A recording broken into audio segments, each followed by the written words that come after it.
fast life meets the fast lane. Yeah. You're now tuned into Bars and Hoops Radio. Yeah. The world of hip-hop and sports live. Dropping the clutch and then I hit the gas. Wheels screeching, tires burning, I'm flying past. Gotta get home quick, don't wanna miss the class. They schooling you on whips and how to make them fast. Talking about everything from cars to planes. What's hot, what's next, and how to flip the game. They talk in my language, we speak the same. That whip talk complex, but yet they keep it plain. From the news, the interviews, they keep it cool. They give reviews, everything from parts to tools. Can't lose, come to whips, they not no fools. Don't miss the show, the start time is noon. The bearded one, S.I. Sean, they crazy though. You can't miss it, tune in the Rally Radio. Where the fast life meets the fast lane. Whoop, whoop, whoop, whoop, whoop, whoop.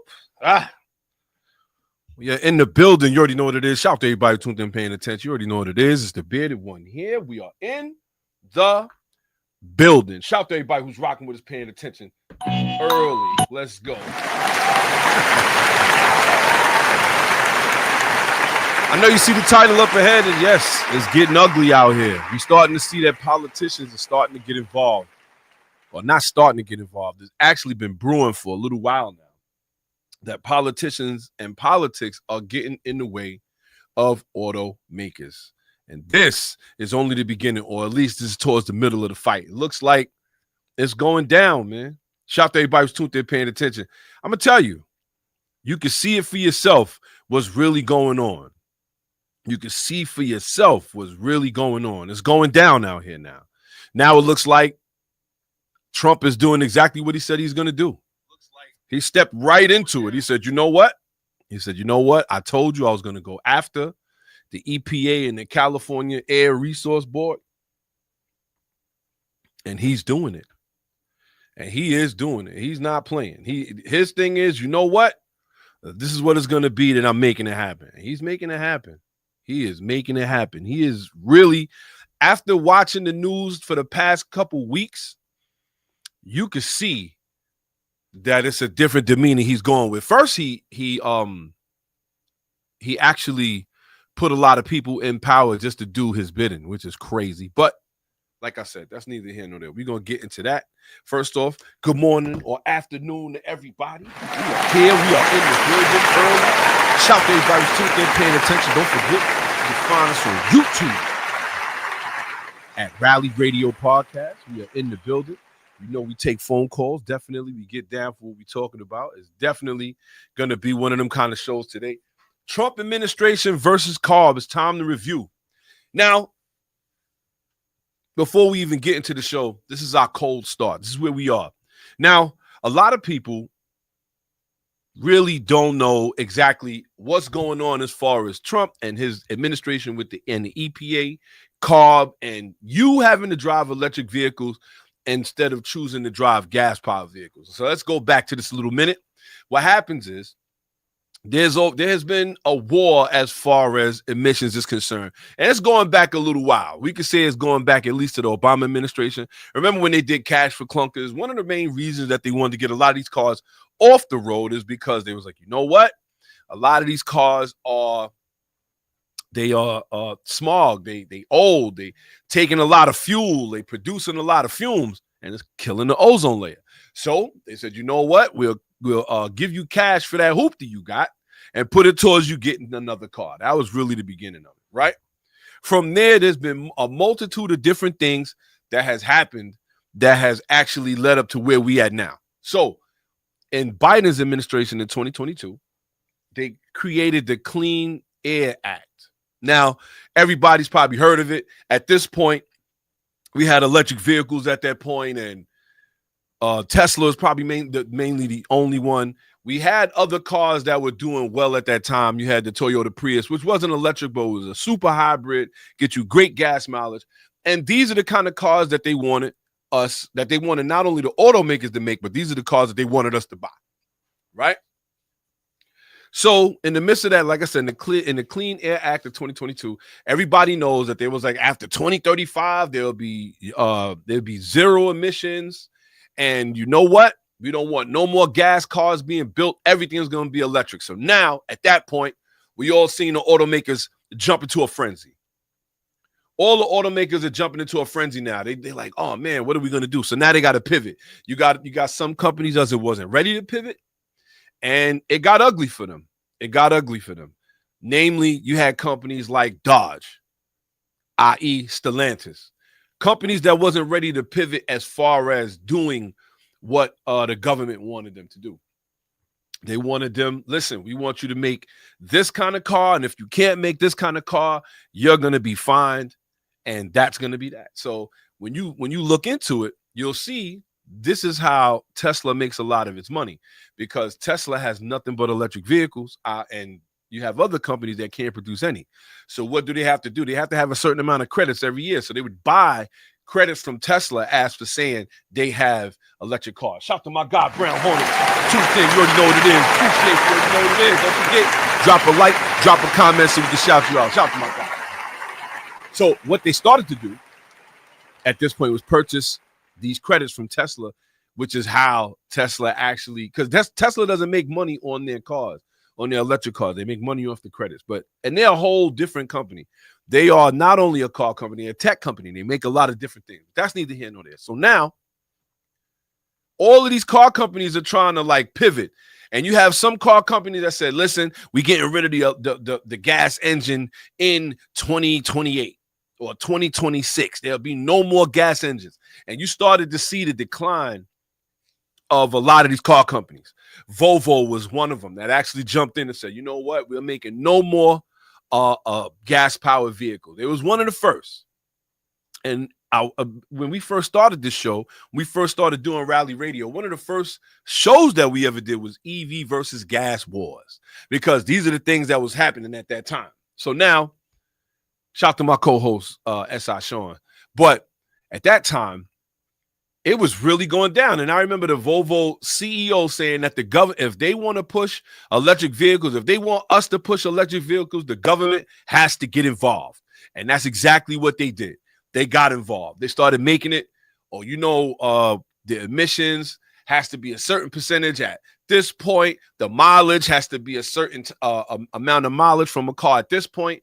Basically, they made it to the point where the only way that a car company is going to be able to sell cars in the United States was that they would have to be electric. Now, mind you, this is something that they also took from London. They also have their environmental laws that they was pushing on the automakers as well. So that all started in 2022. We started to see a lot of things change. A lot of car companies couldn't keep up. You had some that fell to the wayside because they're not going to be able to make it. And then you had some car companies that stood up for themselves. You had Toyota, who said they're not doing it. You had Ford. Everybody's seen the big debauchery with Ford and putting out the Mach-E and how that went for them. But they ended up, you know what? We're going to produce a couple of electric vehicles. That's fine. So now we get to this point where Trump is in office, right? Now, when Trump was in office prior, he did dial back the EPA mandates and all of these rules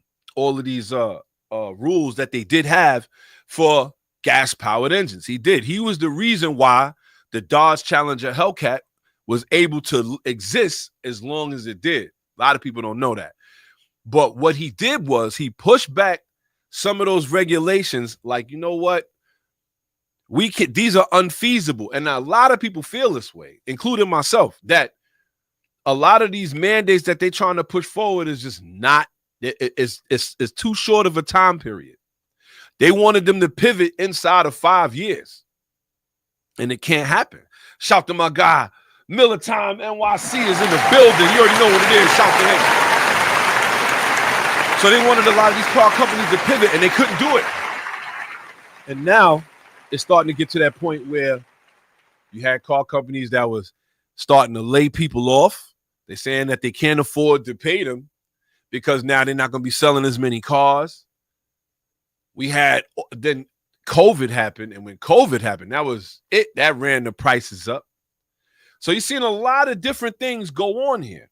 You're seeing a lot of different things go on as far as automakers and politics is concerned. And one thing here at Rally Radio is that we admitted that these are the things that are happening. We try to stay away from the politics, picking sides, and so forth and so on.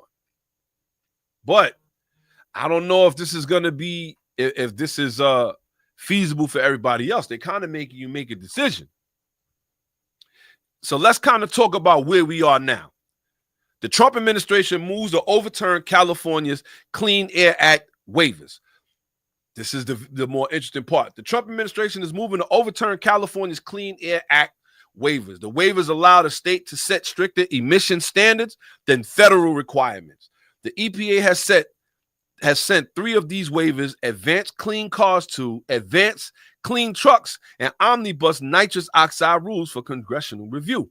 Congress has 60 days to review the waivers and can pass a joint resolution to invalidate them, which would prevent future administrations from reinstating similar rules without congressional approval. Now, what does that mean, Bidwin? Well, for the most part, you have an entity that was given power by the government to be more stringent than the government and actually have more power than the government, if that makes any sense. A lot of people don't agree with Doge. It's something like, oh, you know what? Department of Government Efficiency. This was created something like that. So it's kind of actually crazy. What they call it is the California Air Resource Board, or the Clean Air Resource Board. So C.A.R.B, short. And what they do is they pretty much was saying yay or nay, or creating these emissions laws that were even more stringent than the EPA, which gave them more power than the EPA. And this is California we're talking about. Now, for those that don't know, California actually creates a lot of these rules, and there's 17 other states that almost automatically follow what California puts forth, New York being one of them. So now when California says, you know what, we need this mandate to be like this. We need by 2028, we need all of these cars to be getting 60 miles to the gallon. By 2030, 70 miles to the gallon. And if it's not getting that, by 2035, we want 0 emissions. They want nothing but electric vehicles. A lot of people have stuff to say about that. And it's not only cars. Let's remind people, it's not only cars. They didn't want you to have gas stoves in your house. They didn't want you to have gas-powered lawnmowers and leaf equipment. They didn't want you to use anything that had anything to do with gas. Everything was going to be solar-powered. Everything was going to be electric-powered. And for that, we got to look at it and say, is that feasible? We are looking at the grid. Our grid is probably not ready for all of this electricity that we're going to be needing. And they didn't care. They was like, we're not going to fix the grid. We're not doing nothing with that. But we forcing y'all to have electric cars. So fast forward to the Trump administration. What happens here is that now Trump has put Lee Zeldin in the EPA as the manager of the EPA. And he is actually questioning, why do they have to follow these mandates from the California Air Resource Board? He's pretty much questioning their power. Why do they have so much power? Why is it that they're more powerful than the federal government that is here themselves? And now that they brought that up for congressional review, i.e. to the Supreme Court, if the Supreme Court or the Congress rules that they do have too much power, then what happens is now they're going to knock back those mandates because they're going to say they're unlawful pretty much. This entity should not have this much power.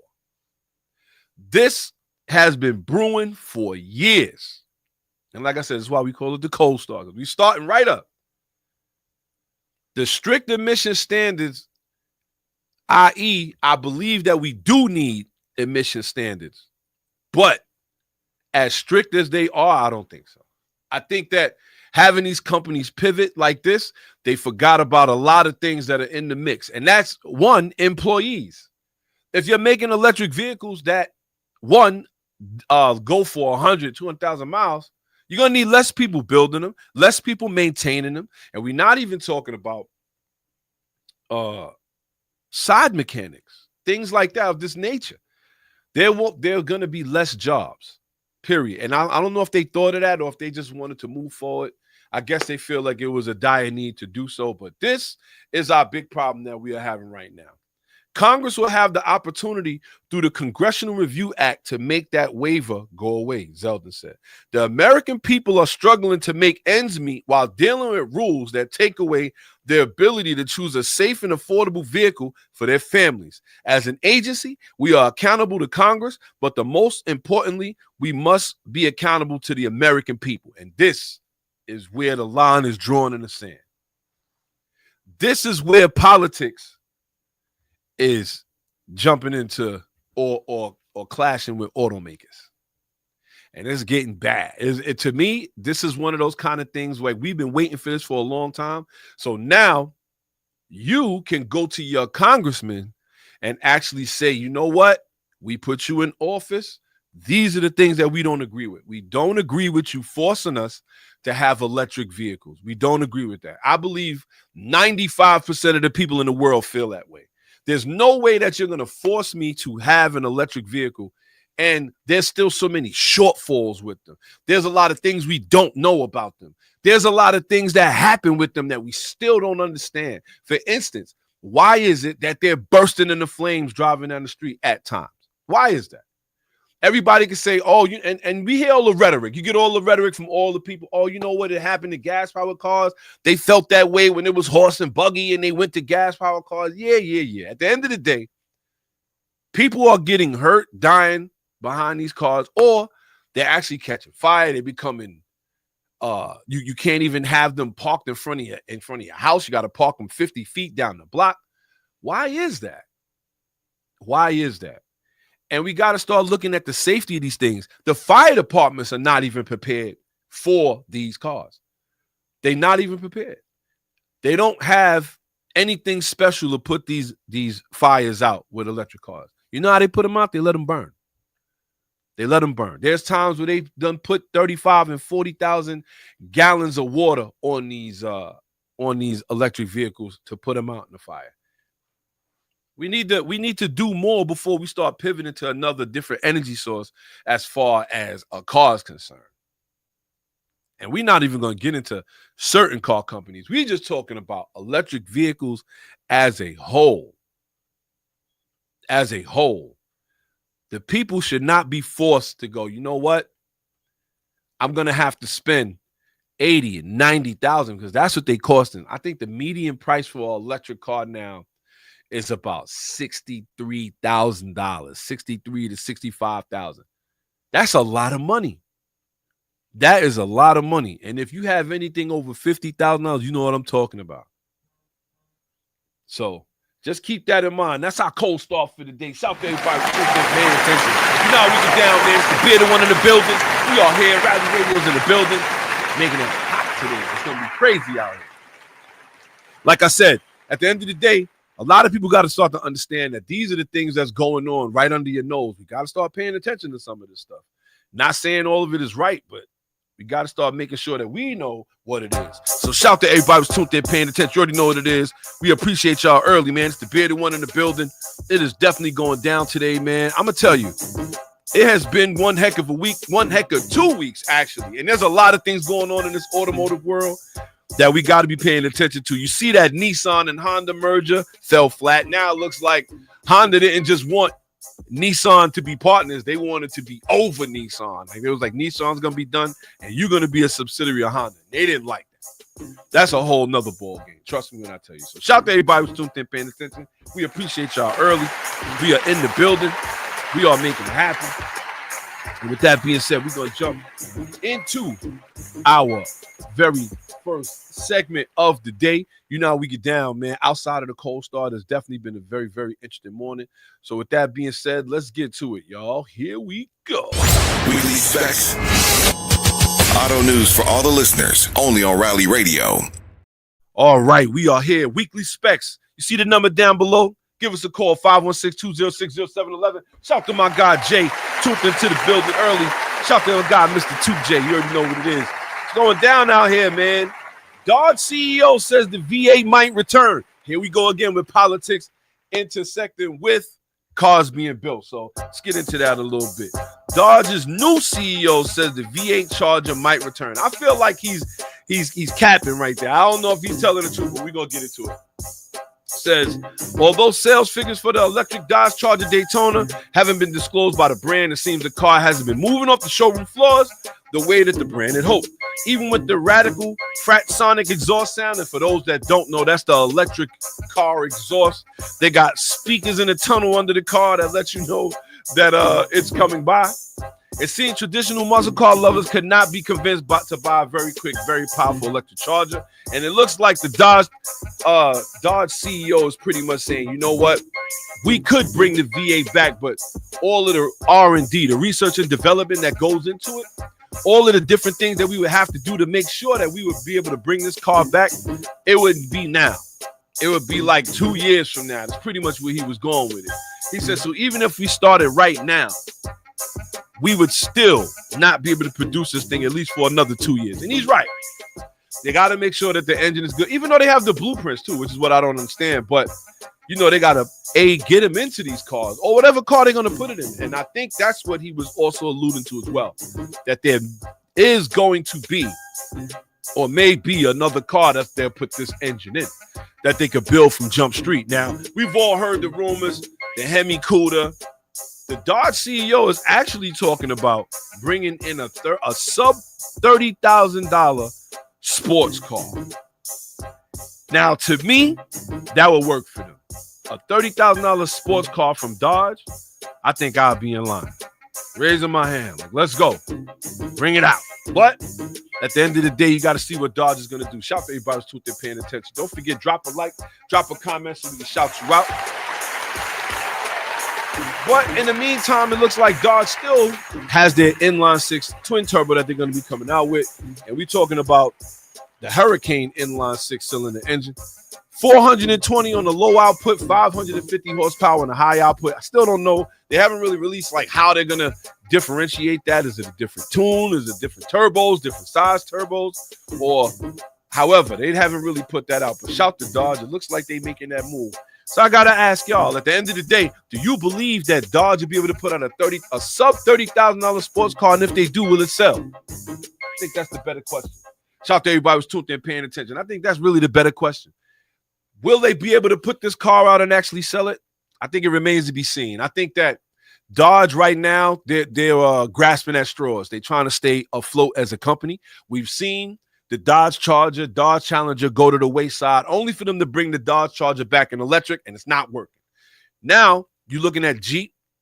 You're looking at Chrysler, because Chrysler look like they on their way out the door. Shout to my guy, 2J. He said, he said the Dodge hint at an SRT4 Neon. That sounds like where he was going with it. Shout to my guy, Seneca, tuned in. He said, so the revamping the Neon. I would like to see that personally. I'm going to be honest with y'all. For those that don't know, there was a sub $30,000 sport compact car. The Dodge Neon SRT4. That was actually one of the, I believe one of the craziest cars at that point. It was a 2.4 liter turbo. And not for nothing, it came front mount, crazy exhaust. It was front wheel drive, wasn't all wheel drive, but it was a Neon. It was a higher end, but it was a Neon, and it was manual. Not for nothing, you don't really see a lot of those now. And if you do see one, they probably for sale. You probably could get one for about between $4,000 and $8,000. But I will say that was a car. I remember seeing one at the drag races. This is at the time where Honda is dominating the front wheel drive market, and Dodge had got tired of it actually, because at this point they started to change their outlook and started to change who they are, because at this point they was putting out cars that people kind of like. Dodge Intrepid, a lot of cats up front, but people love that car. Then you had the Chrysler C-Bring, all these other cars coming out, and they said, you know what? We want that front wheel drive title. So they put out a turbo, 4-cylinder, front wheel drive, manual Neon. I would love to see if that's where they're going. I don't know if he's talking sub 30,000, do you think that he means front wheel drive, or you think that he means rear wheel? I would like to believe he means rear wheel drive, because I don't know if a front wheel drive car from Dodge would sell that great, because they haven't really made anything like that since the SRT4. It's the Dodge Neon SRT4. And the question is, are they still one up on it like that? You know, I think it would have to be rear wheel. I think they would have to go with a lighter body, rear wheel, V8, or even V8. I don't know if they can sell a car for $30,000 with a V8. But then again, you never know. They may go 4-cylinder turbo. They may go inline 6 turbo, but that could be true. They could have hinted at the Dodge SRT Neon V8. Let's go. We got a caller. Rally Radio, who we got in the box? Yo, it's your boy Big J in the building. Shout out to my guy Jay. What's going on, Jay? Man, what's going on, man? Haven't seen you in a minute. Well, yeah, I had we had something going on for the past 2 weeks. It's gonna get very interesting though. We got a lot of things popping. Today was actually a day I wanted to come in last week. Unfortunately, under the weather, but there was a lot of things that happened last week, i.e., Honda and Nissan merger falling through, all kind of stuff. But what you got, Jay? Well, first, what I say? Glad to see you healthy, up and running again. Appreciate that. Thank you. So guess I'll get to the meat and potatoes. Lord Donnie out here, David the Daddy. Yo, all right. So what's your take on it? Tell me. You know what? You know what? Well, listen. I hate to say it, but it's kind of a W. You know, I will say for like actual local New Yorkers, it's a very big W. Because we didn't even get into that. How he shut down congestion pricing and all that. Whoa, we didn't even get into that. That's a fact. Continue on. I'm listening. Crazy. As far as the Honda Nissan merger goes, I'm not shocked, honestly, because Nissan, Honda was trying to make it Nissan a subsidiary, and Nissan's like, no, we got our own stuff, and that kind of fell through. So. And then Honda said pretty much they said they would do business with Nissan, but the CEO has to go. That's disrespect. I mean, they're not wrong. Okay, I mean, if you think about it, when was the last time you were excited about a Nissan? And I'm not counting GTR, and I love the 400Z, but when was the last time you really thought, man, that's going to be hot on the streets? I tell you what, it's been a while, but I will say the Nissan Titan, I can't lie, I like pickups. It's a cool truck. I'm not going to hold you. You know what I mean? Like, if it was one car or one truck that they was putting out that, and are we including Infinity in this or no? I don't think it's lost in Infinity. In fact, I think so weird enough, Nissan made that new Armada, and it kind of made it like a Nissan Patrol. For those who don't know, right? Nissan Patrols are basically just GTRs in an SUV form. It's crazy. Wow. Yes. So that new Armada is coming with the VR30, the twin turbo out of the Q60, which is a very wild build if anyone builds it. That's going to be crazy. So so I'm like, we got a Nissan Patrol in America. Cool, no problem. But seriously, when was the last time? I'm just Nissan Infinity in general. No one really goes and gets these cars. That's a fact. And you know what? Not for nothing. Outside of the Q50 that we see in the streets, to every drag racer and swim driver we got out there, right? At the end of the day, outside of these squeeze Benz kids and all of that, there's nobody really out there copping them. And that's the thing. Like you said, Nissan hasn't made a car or SUV for that matter for a long time that everybody was jumping out the window to buy. Right. I mean, don't get me wrong. I mean, look, I like a Q50. I think, for the price that you can get them now and for what you can do, that's great. Q60, I set it up. No, but, it's just, they just don't sell because the thing about Nissan, what kills me with Nissan is that they stopped innovating. You know what I mean? Like, if you look at the GTR, for example, you would have thought by now we should be on R30,000 because of how many versions we have so many of. How many versions do you have already? You know, but you know, look, it's a hot take. I like a GTR, but there's no way you're about to convince me. Oh, spend almost $200K on something when the Corvette's right here. Wait, Jay. Shout to Seneca. He said, I don't know. Baby mamas is buying up the ultimate. Yo, it is tax season. I'm not even gonna hold you. Oh, it is tax season, and I think Nissan did put like a turbo on those Ultimas. He said, "Yo, they buying up the baby mothers is buying up the Ultimas." Those land missiles. Yo, not for nothing, no kid. And this is what I'm saying. At the end of the day, all of this is what's going on in politics in the United States. Everything you see happening that we've been talking about here on Rally Radio. Don't forget, we here Saturdays, 12 noon every Saturday. We've been talking about this stuff. It has been going on. And now, listen, people don't want to hear it, but this Trump is doing what he said he's going to do. He said he was going to go in there and do that. The wild thing, and I swear, I remember joking about this. I will screenshot it. I said, hey, how crazy would it be if Donnie sat up here and basically said, hey, we're going to bring back Hellcats? We just might get Hellcats. We might get another. We might get. How would they play that? How would Dodge play that if they were to put out another set of Hellcats?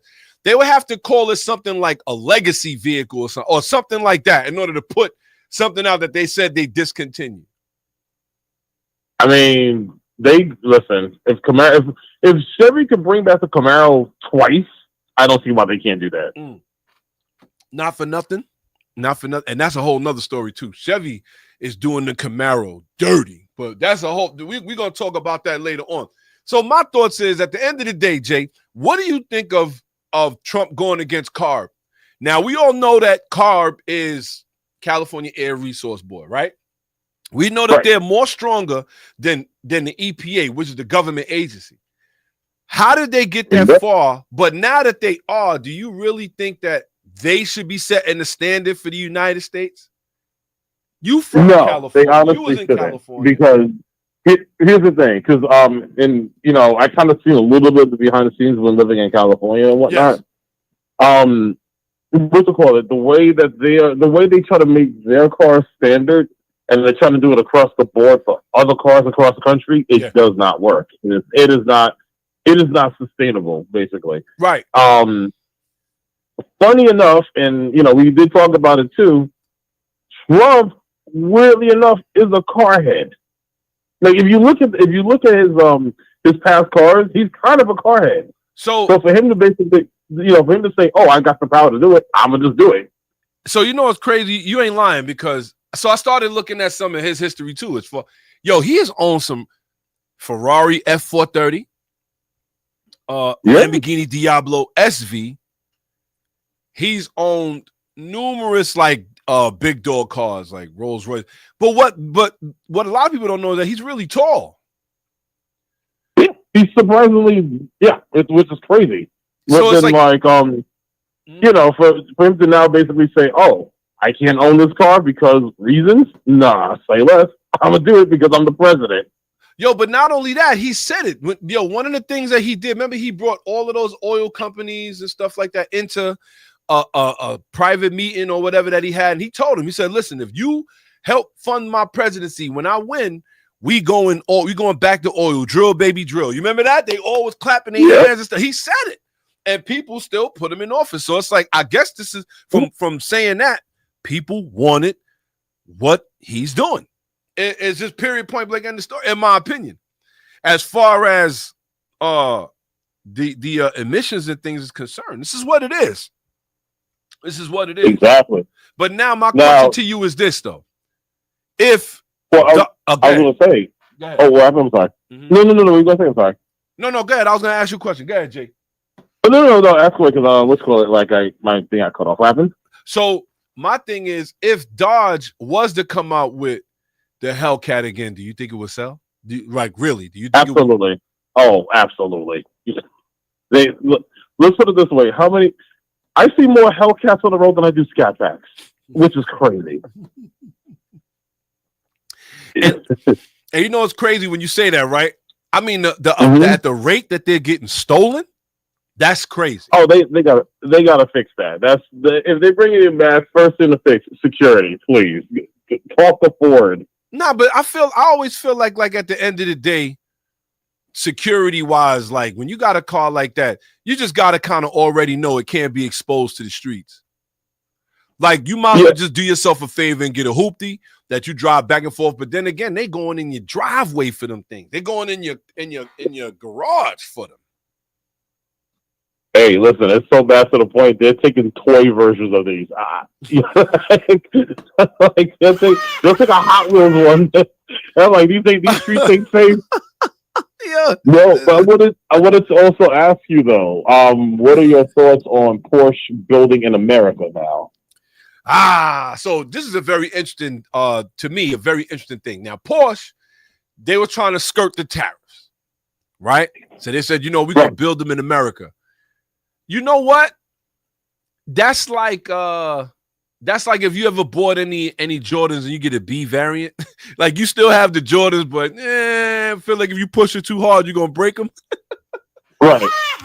That's what I feel like with a Porsche that's made in America, because even the R&D won't be the same. The tracks, the testing, a lot of these things won't be the same. We at this point, if Porsche is doing that, we know they're doing it to skirt tariffs, nothing else. Does it drop the price? Oh God, no! What?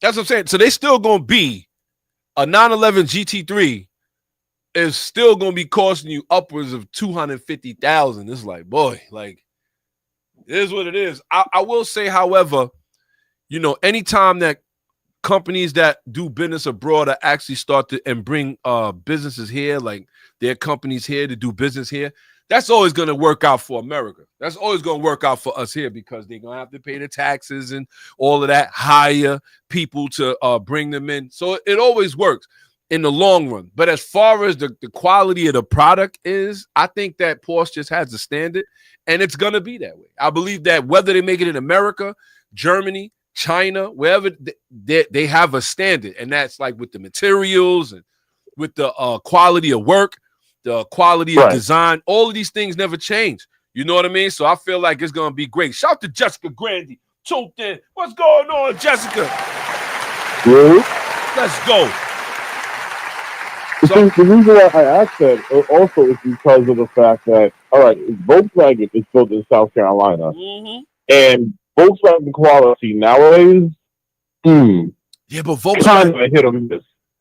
Volkswagen, though, always to me, I'm gonna keep it a buck. I know this ain't gonna be like the most famous quote here, but I never really thought Volkswagen's build quality was the greatest, and that's just being honest.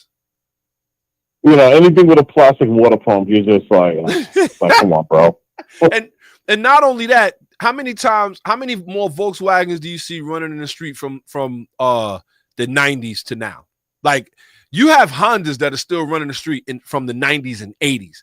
You have Toyotas from the 90s, 80s. You even have Mazdas from the 90s and 80s. How many Volkswagens do you see that's still running from the 90s and 80s? There's not too many. I saw like one Jetta coupe from a while ago, but no, Hondas though, come on, man. In fact, I think Wisco almost got taken. I'll admit my losses. I got taken a Applebee's by a hatch on the Van Wyck this morning, but we're gonna talk too much about that. Nah, yo, I hear you. I can't front. I got caught out there myself too, but the Type R, she's limping right now, man. So I trust me. I'm gonna talk about that today in the driver's etiquette too. It's been one of them today. It has been one actually for the past couple weeks, man. One thing you don't want to do is work on these new cars, but that's a whole nother thing. That is a whole nother thing. It's another one you got to work in the cold. Look, I get it. Some of y'all are built like that. That's just not me. I can't. I haven't even touched my truck too much yet because of that. I can't front. It's been so cold. I ain't even really like want to go outside. Like, especially and not for nothing. Like you said, just working in the cold. Busting your knuckles on the wrenches and all that. It has not been a favorite thing. I can't wait. This weekend's supposed to be a little bit warmer. Sunday, Monday supposed to be a little bit warmer. When it does, you already know. Shout to my cuz over here. Shout to Clarence Alexander tuned in as well. What's going on, kid? That's what I'm saying. So I will say this though. The Type R is like she's gonna be ready for the summer. It's gonna be one heck of a summer this summer. I'm just telling everybody now. So with that being said, yo Jay, we appreciate the call, my brother. Yes, sir. Yes, sir. Appreciate you as usual. You already know what it is. We're gonna have another car meet coming up soon. Can't wait to see this Silverado that you purchased. You know what I'm saying? I want to see what's going on. I know you said it make you want to work on V8s even more. You know what I mean? Oh. Listen, I'm learning just how crazy an LS can get. It's wild. Shout to my guy Reeves. We got to plug you in with Reeves. You already know Reeves know that. Yo, shout to Clarence. He said he was right next to you, Jay. He said he was driving right next to you on the Southern State. Oh, what? It probably did to me. I was probably going home from work. With that being said, Jay, we appreciate you. We're going to continue on with the show. Thanks for calling in. My guy, man. Appreciate you. Yes, sir, everyone. Please have a good day. Drive safe. Copy that. Peace. Right. Don't forget, you can call up 516-206-0711. I know you see the number at the bottom. But with that being said, yeah, man, that's actually crazy. It's like, when you think about it, how a lot of these things are going as far as, car companies and putting out, because they talked about that too. That's also one of the things we want to talk about. They talked about how the car companies are starting to realize that a lot of the cars they coming out with are too expensive. And we hit on that too. The Corvette ZR1 fully packaged out with all of the carbon fiber canards, wheels, all of that. $175,000. That is right out of the range. I don't know, unless you out here hustling, unless y'all help the beard and get some YouTube money. You know what I'm saying? Ain't no way I'm gonna be able to afford that. But you're gonna see an Adam LZ with it. You're gonna see a lot of these different YouTube channels probably with it because they can make it happen. And shout to them because I can't wait to see that content. But in the meantime, cars are starting to cost up too much, and not only brand new cars. We feeling it right now just off of used cars. You go out there, try to go out there and buy yourself a little 4-door EX96 Civic and ask me, tell me how much they want for that car. I ran into a 96 green 4-door automatic beige interior Civic. Not clean on the inside. Maybe the body was straight, but not clean. It wasn't the cleanest car. The guy looked me dead in my face and said, yeah, I want about $6,500. $6,500. I was keep the change, you filthy. Man, I want that. I just couldn't understand. And that's what I'm saying. The prices of a lot of this stuff is just going up. There's nothing you could actually it's like you got to start to see it for yourself. But with that being said, we're going to jump right into, like I said, our next little segment we got going on here in the meantime. Well, next little article. Like I said, Dodge hints at a sub 30,000 sports car, and could it happen? And we talked about this. We would love to see it to be the Dodge Neon SRT4. Maybe they will. You know what I mean? Maybe they will. But it looks like CEO Matt McClure hinted at a potential shift, one that could see the brand introducing a sub $30,000 sports car. So, is that a new direction? I believe so. I believe Dodge hasn't really put out a great sports car because it's hard to call the Hellcat, Challenger, Charger sports cars. We all know those are pony cars. Those are muscle cars. You know what I mean? So it's very hard to get that popping. Shout to Jay. He said, Facebook Marketplace, I know what I got. That's how these cats come at you. But Dodge has... We could talk about their sports cars on our hands, you know what I mean, outside of muscle cars, right? And it's really only I'm coming across the Dodge Viper. Trying to think that they really have anything. Yeah, I mean, you could go back a little bit. Sports coupe. You had the Dodge Shadow.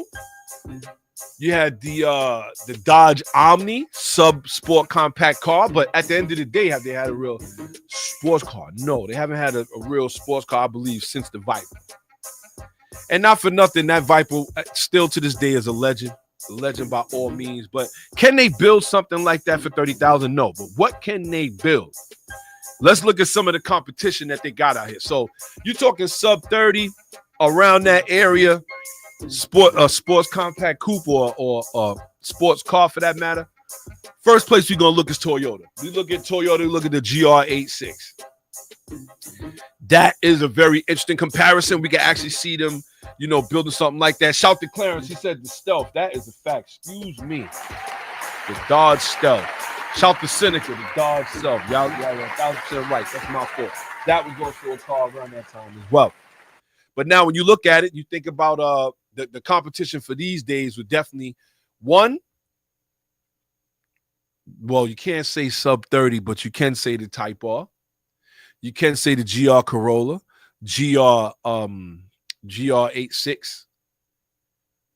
I mean, but sub 30 is just like, I don't know if they'll be able to reach that. I mean, like, is it going to be rear wheel drive, front wheel drive? But like you said, the only thing that we could think of is if they come out with a front wheel drive and it's the Dodge Neon SRT, if they bring it back, I wouldn't be shocked.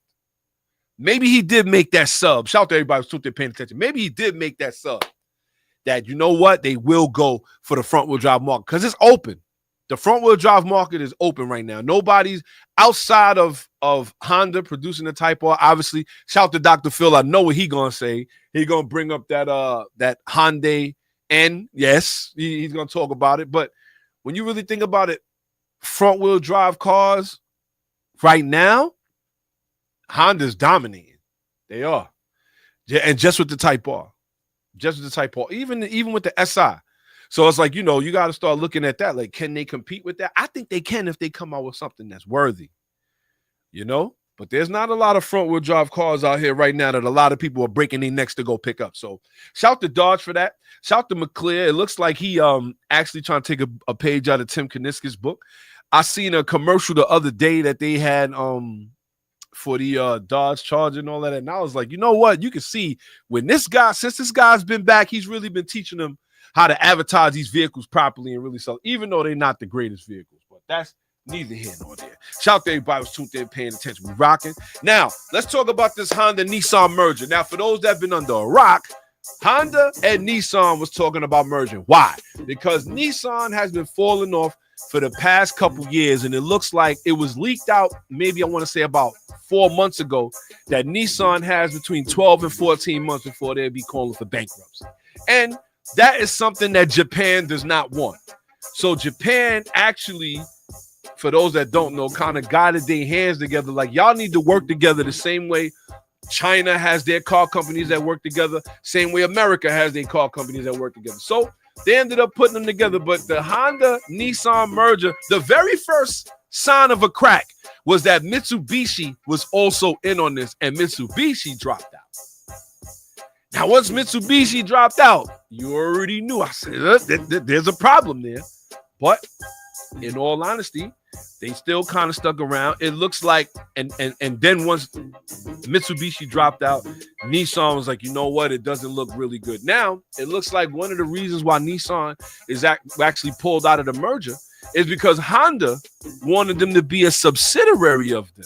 Now, for those that don't know, that's like Infiniti is a subsidiary of Nissan, or, like, in other words, we are the parent company of whatever you make. And Nissan thought that they was going in like partners, like shaking hands. We the same, boom, boom, boom. We gonna make good cars. We give you some of our technology, you give us some of yours, and then we good. Nah, that's not what Honda wanted. Honda was like, nah, y'all gonna make sure that we benefit off of this. So it ended up falling through. So all of those dreams of an Acura NSX GTR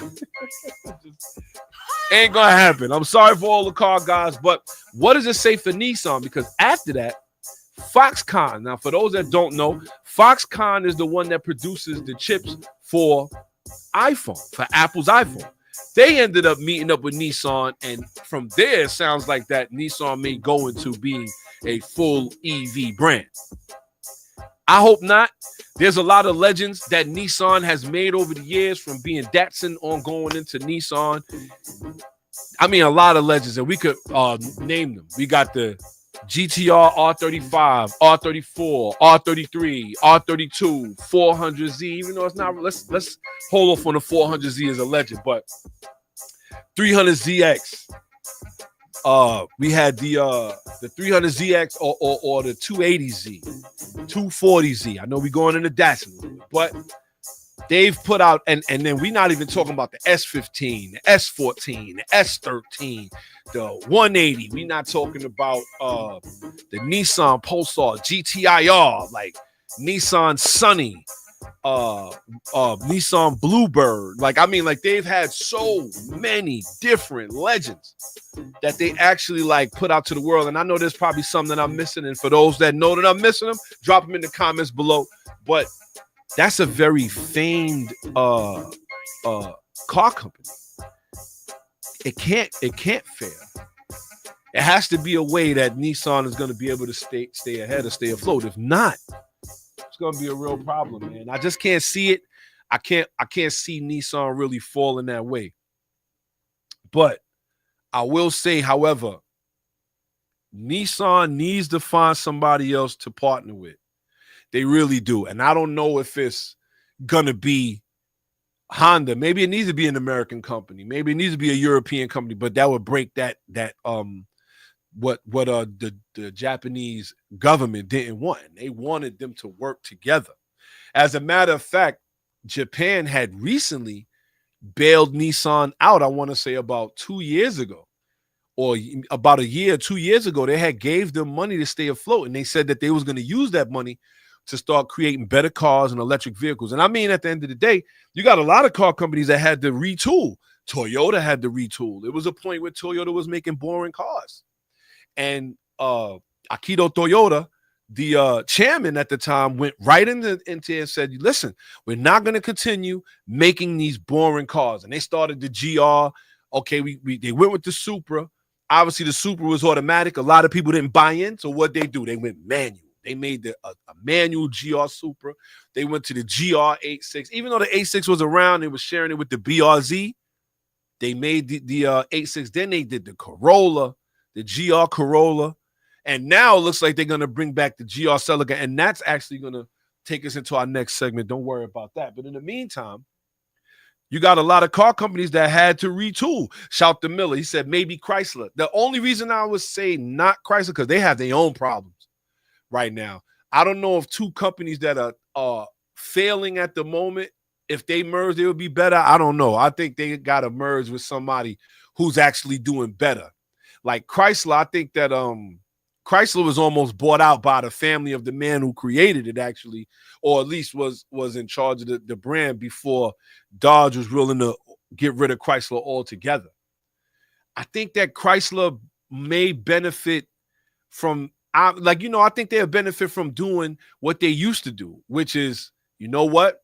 You have Dodge as the V8 Hellcat, but then you may have Chrysler, a Chrysler Hellcat version that actually comes with pristine leather. Or if they did that, I believe that Chrysler would be able to boost themselves up a little bit more and actually just be a subsidiary the way they should be, in my opinion. The high-end version, because it's always been that way. Shout out to Miller. He said they can't be any worse. That's a fact. I mean, they killed the 300, the Chrysler 300 that came with that was the last one that came with the Hemi in it.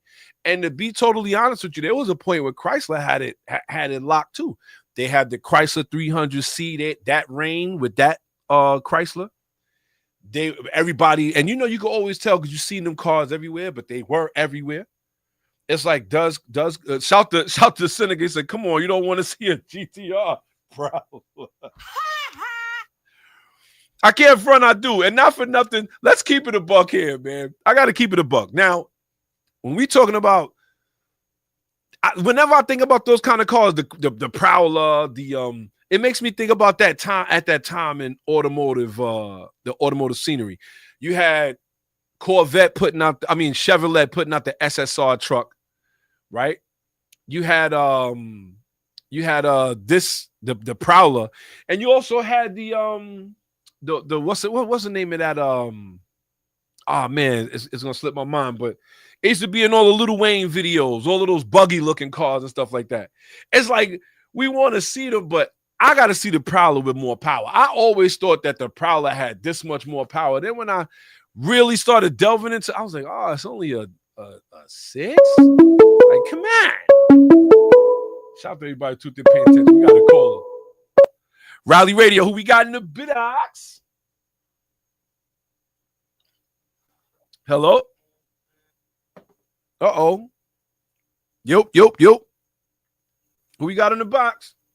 Uh-oh. Call back, caller. Call back if you can. We're going to hang it up. Call back. Shout out to everybody who's there paying attention. Don't forget, man, you can call up 516-206-0711. We are in the building right now. You already know what it is. Don't forget, call if you listen and call back. But with that being said, man, we're going to jump right into our next little segment we got going on here. Well, not segment, but a little bit more news that we got going on here. It looks like, okay, here we go. Rally Radio, who we got in the box? There he is. What's going on? Who we got? Miller Time. Is it Miller Time? Yes, it is. Shout to my guy, Miller Time NYC. What's going on, man? I'm glad to hear that you're back. I was going through something in the last couple of months too, so the only way I was able to communicate was just through the internet. But I was going through something mentally and physically and health wise. So it was just bananas. But so it's the first time I'm reaching out. So well, I'll tell you what. Before you continue, we glad you here. We glad you listening. And shout one more time for Miller Time NYC. Shout one more time for Miller Time NYC. What's going on, Miller? How you feeling? Everything's good now? It's all right. It's a general order. It's been completed for the day. Oh, it's more work to be done. We talk a couple months, but don't worry, we're gonna have great service after that. Right.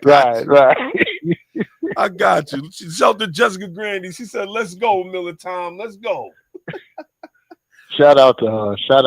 She's like the backbone of the group. She's always keeping the glue together. She's like honest. That. She's that glue. And she asks those. I always say she asks those good questions, and I always say when you ask questions, that means you listen. She always asks those questions that matter. You be like, oh yeah. So what's up? What you thinking, Miller? Chrysler? You thinking Chrysler and Nissan? It's an odd combination. That it is. But when the last auto show I was at, Chrysler was still pushing their 300. Really? Yes. They were still pushing that 300 because it still had a lot of trunk space. And they still had that engine in the front, and that, I mean, like you touched on it earlier, that was their last bread and butter because that Hemi was real. Oh. That Hemi was real. And when I was sitting in that car with my brother when he had one, oh my God, I was like, no freaking way. How can this go to the wayside? How can this go to the wayside? Right. So it was, I mean, I'm purely spitballing here, but it's like, you know what? At least they still have that. So if Nissan was to team up with them, because remember last time we went to the speed and greet that we had in Bear Mountain. Yes. And that you had that guy out there with his, what was it, that 350Z? Yeah, he had I think he had a 370. Right, 370Z, but it was beautiful though. So yeah. So it's like, why not let them get together? What I mean, in hindsight, what is the worst that can happen? We already see what the worst that can happen when Tesla put those things together. And my wife had me cracking up this morning because I had to go get my tax. I had to go get my taxes done, and she spotted that cyber thing. The cyber garbage can.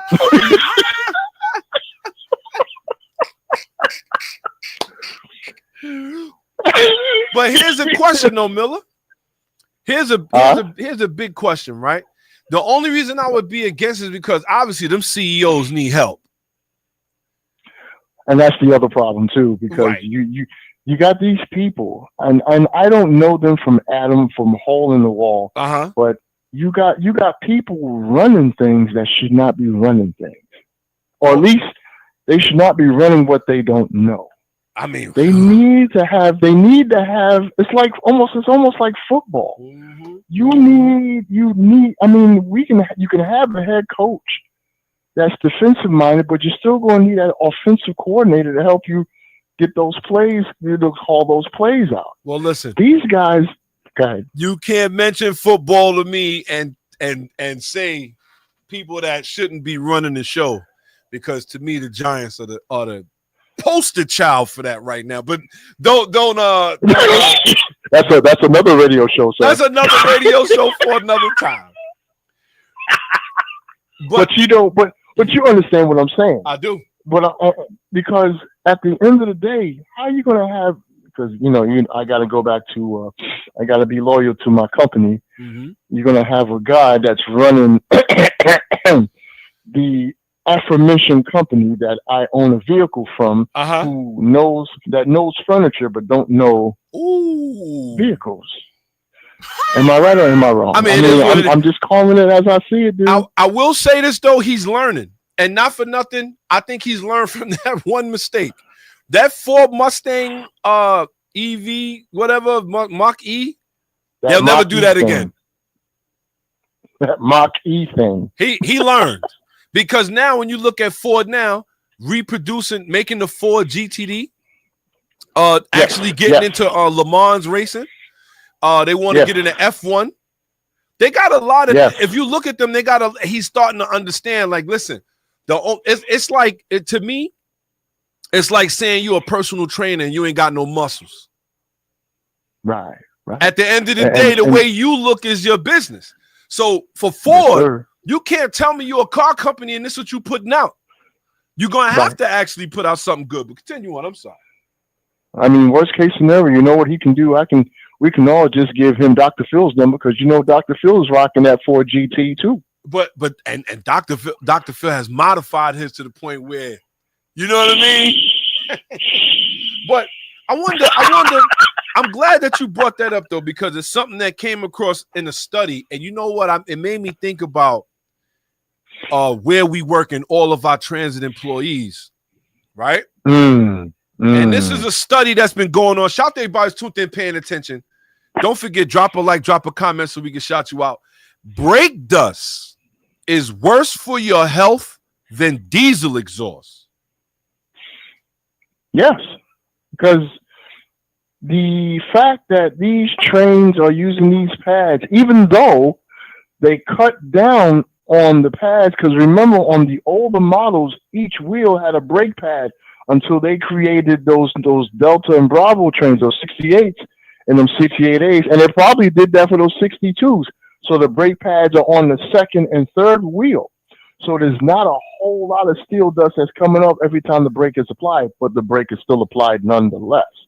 Now, I can't remember if they changed it on the new tech trains. So here's the thing. It's still a lot of steel dust out there. Right. So this is the thing. It's really what they're made of. So apparently they're talking about a lot of brake pads and things like that were made with asbestos. Why? I don't know. That's hilarious. But now that they're not making them, they making them with copper. They making them with a lot of. Shout to Seneca. He said, "I gotta disagree." That's the work train guy right there. So the thing is, the study is saying that the brake dust is. Now I don't think it's saying that diesel fuels are not bad for you, but brake dust is actually worse. They're saying that it's worse than any kind of emission that any car could put out there. So now this is very interesting, because we have, when you look at any train system, any big vehicle uses big brake pads, and they use a lot of these components that are in there.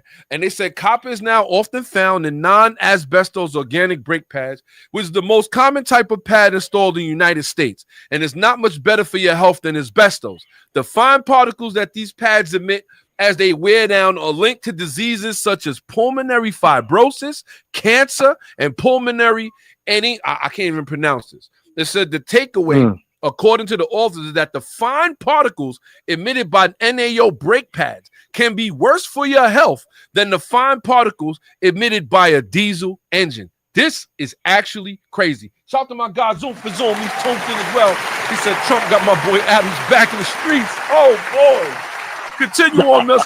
So what's your thoughts on that? And the reason I'm asking you is because you and I both know that since we've been working for transit, we've seen a lot of people. I mean, I got almost 24 years. We in the same boat. You feel what I'm saying? Right. And we've seen some people who didn't make it and died from some of these things. Right. Now, every year we have that right to know, and we always going down to the Mac and we watching that video. Yes, sir. And that video is so true, because the question is how long and how much of the intake and how long are we dealing with it? That's why that steel dust is going to always be there, because we're dealing with that on a daily basis. We don't deal with diesel fuel. And most of the time, the diesel fuel is in one location. Most of the time, that fuel only comes out when it's in transit, when the trains are moving. But unless it's like if they're moving a crane or something, or if they're using a drill or something, right? Other than that, the trains are pretty much stationary. Now, if you're talking about a regular revenue train, that's a whole nother animal, because that's every day, every trip, every stop brake is applied. Right. So it's totally different from what the work train is producing, because they come out there, they try to come out during the night, during the weekend, and in certain locations where it's going to be work. And then on top of that, you got trains that are, and they're going around trains that are in service. So those trains are blowing all that stuff all over the place. Pause. So I will say this though. Yes. Right? Pause. I will say this though. My thing is at the end of the day, to admit this is like, this is a study that should have been going on for a long time now. My thing is now that is kind of proven that way with cars and with autos, because apparently they've been addressing this in Europe, and they came up with a brake pad law that was finalized in 2017 with the copper content in brake pads. But my thing is, it's too little too late, and does this make cars any, like EV cars, any safer? Because now it's like if it's still putting out exhaust or not, it's still making brake pad dust. Everything to me, in my opinion, everything could harm you at this point. But it's like, what's your thoughts on it? It's like we've seen. The question is, but the question is, how much, and for how long, and how often? There we go. That's what you got. That's what the scientists really have to break down, because it's always about location. So if you're talking about, say, California and New York and Miami and Chicago and Houston, all these places, everybody's driving somewhere. Somehow they're getting somewhere. And even if they're not driving, guess what? Those buses are doing the same thing. Right. And this is why I say, like, it's got to be a different compound. Like they have to find a different compound other than copper, or they was using asbestos at one point, which is crazy. But I mean, when you think about it, how dangerous it can be. And they saying that there's and when I say they're talking about the government is trying to find ways to eliminate asbestos, because they've been trying to get rid of asbestos for the last 20 or 30 years, because 9/11 really put things in perspective. Not long besides but the lives lost, but when the World Trade came down, all that asbestos that was thrown in when it was built in that early 70s era, it put every building on notice prior to all the new ones that are being built. Yeah, because now you can't build with that stuff. I'm gonna tell you, Miller, there's a lot to it. I'm gonna tell you right now, there's a lot to it, and I wish we had more time, but I'm gonna tell you, at the end of the day, told you get a third hour in there. I will say, however, though, right, when it comes down to the study of brake dust and things like that, it's just another thing to me that says, you know what, we've been paying attention to the wrong thing. Been paying attention to the wrong things. Like we all, the emissions. Listen, this stuff ain't no better. You know what I mean? So with that being said, Miller time, we got to get you up here one time, man. We got to get you up here, and another time when you feeling like you could make it. I know you could make it up here. So with that being said, man, any shout outs you want to give? Well, you know what? I give a shout out to the fam, to the entire automotive family, because I learn something every day. Shout out to Miss Grandy with asking her questions that I didn't even think about. Shout out to Dr. Phil. Dr. Phil, I always give a shout out to Dr. Phil because when we was driving up to Bear Mountain, he came back and got me. So he always he's my GPS. He's my GPS guy. You know what I mean? So, but all in all, the entire family. So I thank you for allowing me to put my voice in your ears. So thank you. I appreciate it. Nothing but love. Let's go, Miller time. So you already know what it is. We're gonna be setting up for another one because it's gonna start getting warmer soon. So it's coming up. Get your truck ready. Get your driving foot ready because we're going outside. Oh, in fact, before I go, the parent had made 50,000 miles. Word? Wow. Yes, sir. Let's 50,000 miles from when did I buy it? July 2020 to right now 2025 February. 50,000 miles. Wow. And it was a great 50 grand too. You ain't ran into no issues, nothing crazy outside of that time when you got into that accident. Well, I only had that. I actually had another accident, but it wasn't major. Mm-hmm. But other than that, no, it was just two accidents, and I'm trying to get these payments so I can get rid of the payments so I won't have to do another one. But yeah, it's been beautiful. Shout out to Miller time to do my road trip. Okay, I'm ready to do. I'm about to do my Florida road trip, and in the end of March, and don't worry, when I'm on the road. If I'm on the road, I will definitely give you a shout. You know how I do. That's my therapy. Let's go. That's what I'm talking about. Shout out to Miller Time NYC. We appreciate you for calling in, Miller. We're going to keep checking on you, see what's going on with you, making sure you're good and getting yourself ready for this spring and this summer season because it's going to be interesting, man. Shout to you for tuning in, man. Shout to Miller Time. Thank you. Always a pleasure. You behave yourself and you work on that CRX. That's that school car CRX. That's what I'm calling them. Oh, I got some updates. But it's going to be some videos. I got some real good updates here. There's going to be some videos. We're going to put them on the page. All right. You already know what it is. Okay. All right, Miller. All right, brother. That's it. Always a pleasure. Go ahead, finish your show, wrap it up, do your thing. Let me continue to listen and learn. Be good, be safe. God bless you. Copy that, Miller. Thanks for calling. All right, later. Later. Peace. Shout out to Miller Time NYC, a.k.a. our resident Ford guy. With that being said, shout out to everybody who's rocking with us, paying attention. Shout out to Zoom for Zoom. You know, it's crazy. I'm glad that he put that comment up because the politics game right now was crazy. And like I said, this is an automotive show, so we're not going to dive too deep. But a lot of people is feeling the effects right now. What's going on? Oh, we got another caller. Rally Radio, who we got in the box? Yo. Yo, Dr. Phil is in the building. And good afternoon to everybody out there in Rally Radio land. Good afternoon. What's going on, my brother? What's popping? Not much. I'm just sitting here in the cold, kind of angry. Uh-oh. To be honest. Uh-oh. Why? No. It's nothing particular that happened. I'm just frustrated with all this cold weather, man. I'm so tired of this cold.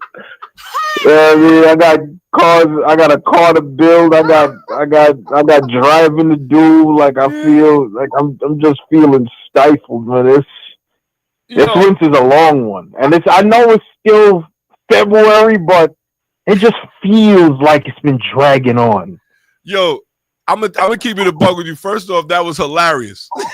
That was hilarious. Shout to my God, Tiny. That was hilarious. You know why? Because I feel the same way. Like, all right now, like it's brick. It was brick for the past week. And it's like I said, that was gonna be part of my driver's etiquette, man. Like self-repairs are a mother lover, yo. Like self-repairs is a mother lover. Like I'm getting sick of it. But you know what? Shout to Miller Time NYC. He just called and he was just talking about you. He was like, yo, what's going on? Shout to my guy Tiny, by the way. I see you tuned in. What's going on, my dude? So my thing is, he says, don't forget the CRX. For those that don't know, I finally, if for those that know, when you got to get modified parts, the hardest thing to do.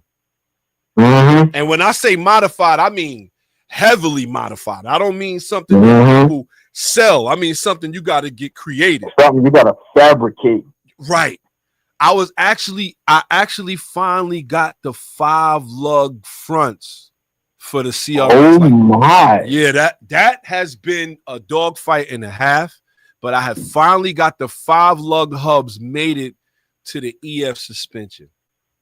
So basically, what you're telling me is Prelude brakes is on deck. Well, Type R. Oh, Type R brakes. I'm going all the way. My man's going all out with the Brembos and all that. All of that. C.R.B. Type R. Spoon calipers. Let me stop. We're going to stop right here. We're going to stop right here. You better not say that too loud. You better lock that garage. Put a sentry gun on the front, motion sensing.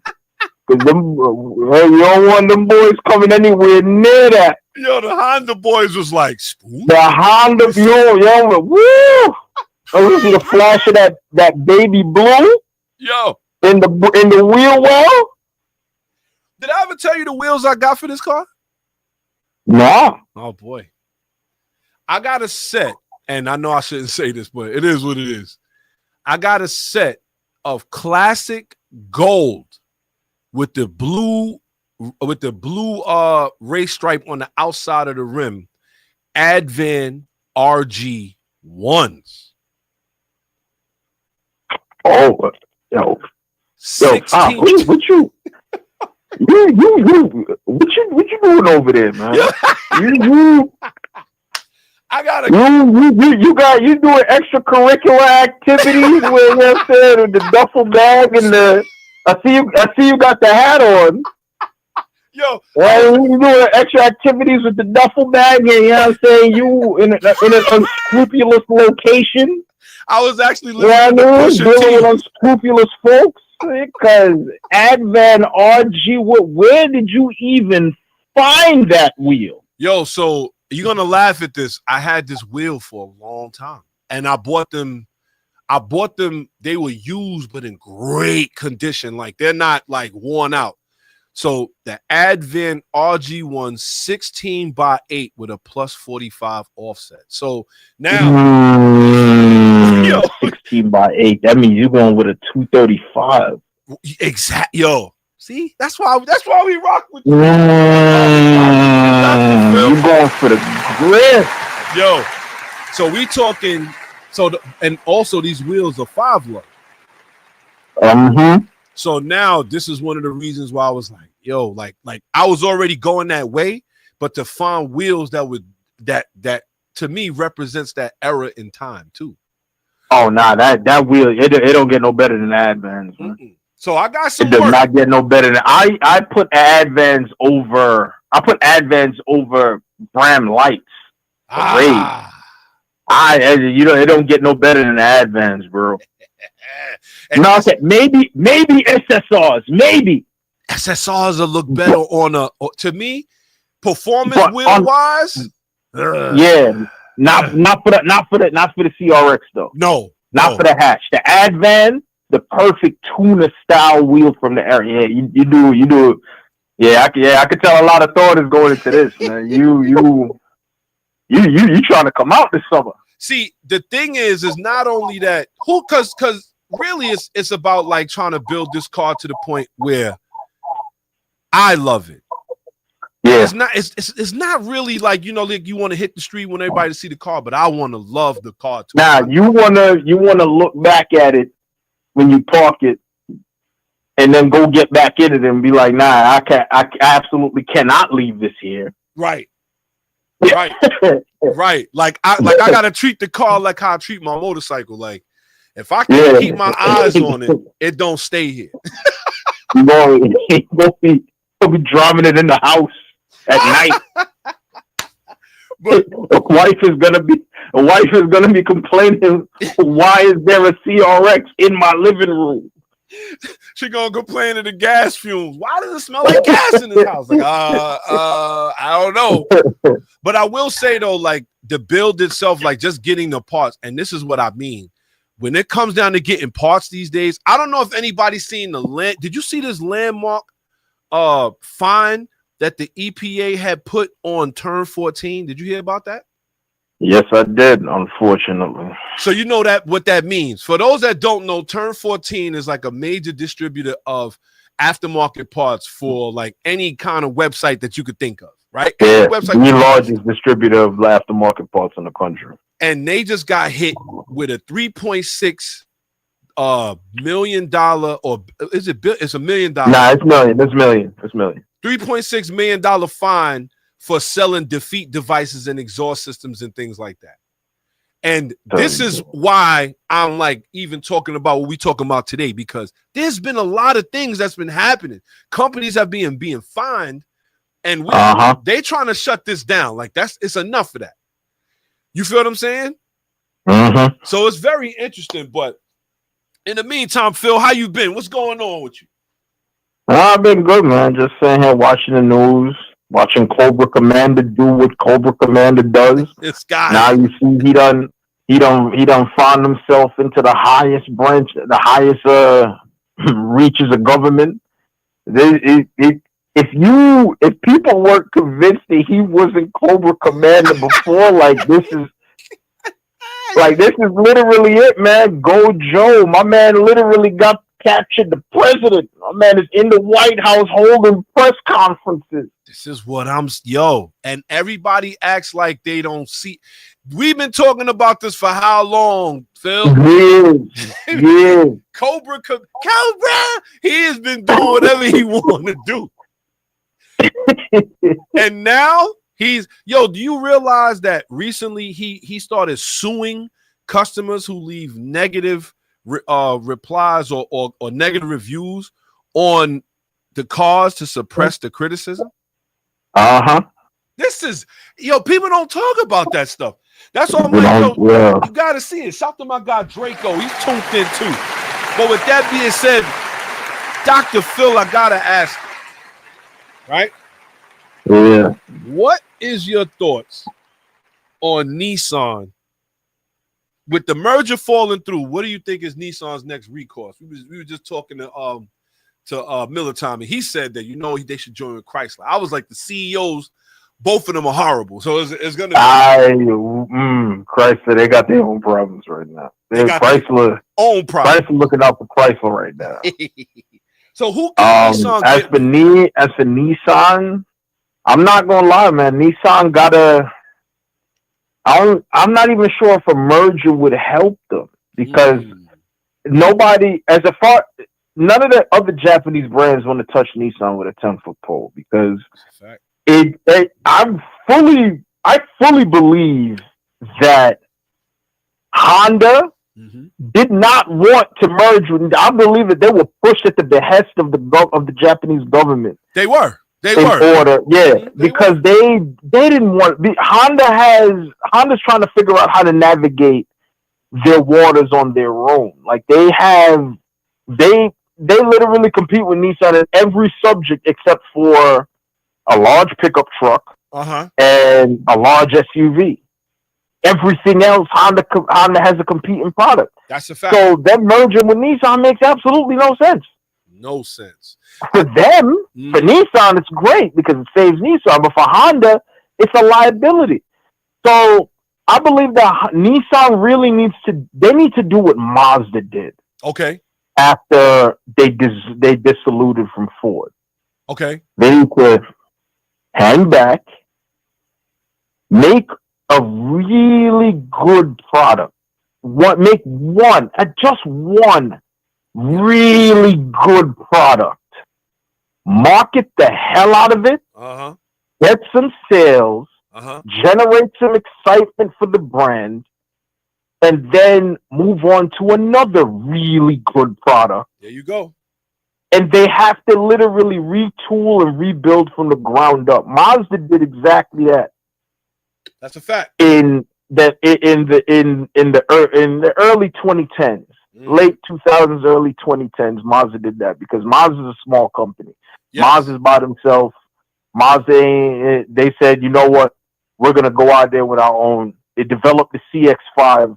To this day, the CX-5 is still Mazda's best-selling model. Yep. Even though they released the CX-50, the CX-70, the CX-90, yep, the Mazda 3, the CX-50 was supposed to replace the Mazda CX-5.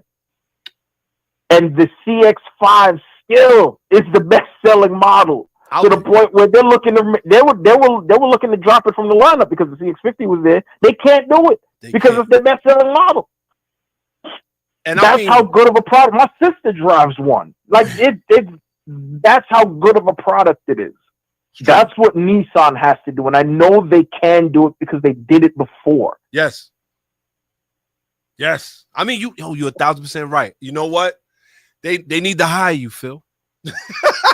Nissan needs to hire you because they got to understand that it's definitely the product that they've been putting out. They had shout to Mr. 2J. He said the same thing. He said, you know what? They haven't had a good product that nobody's beating down the doors for in a long time. Exactly. They've been every product you look at they've come out with, they've been cutting corners as much as possible. What they have to sit down, properly engineer something, make something and make it in a. You have to do it in, as I said, like you see how Mazda did it with the CX-5. Yes, literally the hottest contested segment on the planet is the small crossover, the small family size crossover SUV. Mm-hmm. That's it. That's what they did. They put something out where is it outselling the Toyota RAV4 and the C.A.R.B? Absolutely not. It's the Mazda CX-5 sells a third of what the Toyota RAV4 and the C.A.R.B does. Right. However, for a company the size of Mazda, it's a cash cow. There you go. And if they can continue to, they have to get back to the Nissan that everybody is excited for. You know what I'm saying? They have their own goddamn slogan, engineering that excites. Where is the engineering that excites? Wow. I don't see it in their product lineup. Not at all. And I believe Nissan's shot at the 400Z was killed by the dealers. That's another issue. They have to, but that's not even a Nissan problem. That's a dealership issue. That's an industry-wide problem. You're right. Everybody has to deal with this issue to the point where now the dealers are hurting, and now they're looking at the manufacturers for help, and manufacturers are like, "Screw y'all," because it's just the whole industry is a mess right now. And not for nothing, that brings us to what we're talking about now: Trump administration versus C.A.R.B. It's time to review. Is this what we need right here? Go ahead, doctor. Is this what we need? Do we need this right now? Who knows? I know this is going to be long. Right now. I can say this. I think that what Trump is doing, he's doing exactly what he said he's going to do. He's getting right to it. He's getting right to it. He said, I told you I was going to do this, and this is what I'm going to do. And he's doing it. Now, as far as the C.A.R.B. Review is concerned, SEMA is all the way behind this. I'm all the way behind. Yes. This. As far as I'm concerned, the California Air Resources Board, they trash. That if I'm not saying that, I'm wishing any harm upon anybody, but if they were to be lined up, you know what I'm saying, in the back garden somewhere, they would have been lined up with the blindfolds on. You know what I mean? I wouldn't have any objections because they caused so much grief in the automotive industry just for the average Joe. Yes, trying to modify his vehicle, whether it be for fun, whether it be for just better gas mileage. Yeah, I can't look at what they did with diesels. With this whole modern diesels are so hampered because of all this emissions crap. Which, funny enough, the Europeans don't have, and they have stricter emission standards, yet the Europeans don't have them for diesels, and Europeans are using diesels all day long. Whew.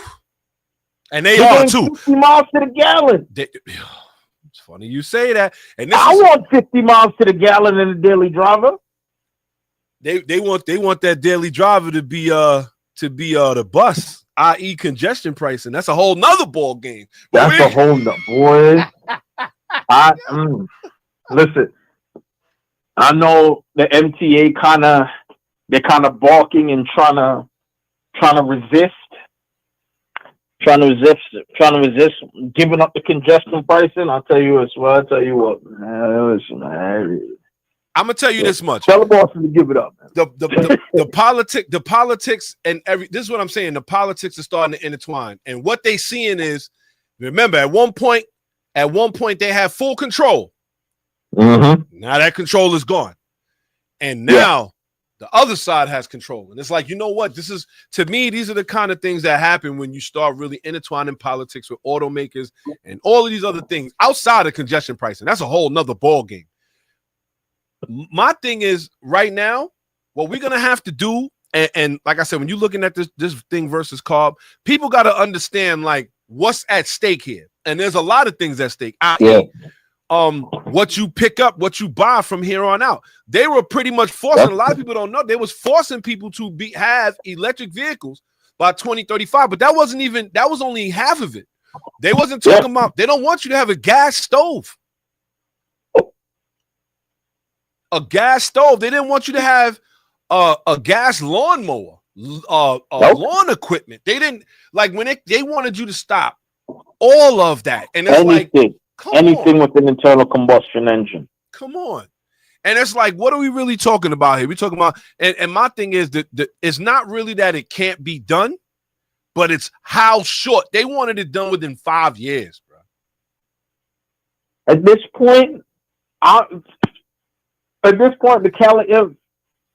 good luck in the summertime with the California Air Resources Board, because as far as these dudes are concerned, they don't want you to have a grill. They want you to have a charcoal grill in your house. Yo, and that was another thing. What you gonna do when the barbecue time comes around? They didn't want you to have charcoal, and they didn't want you to have propane either. So we foreman grilling it now?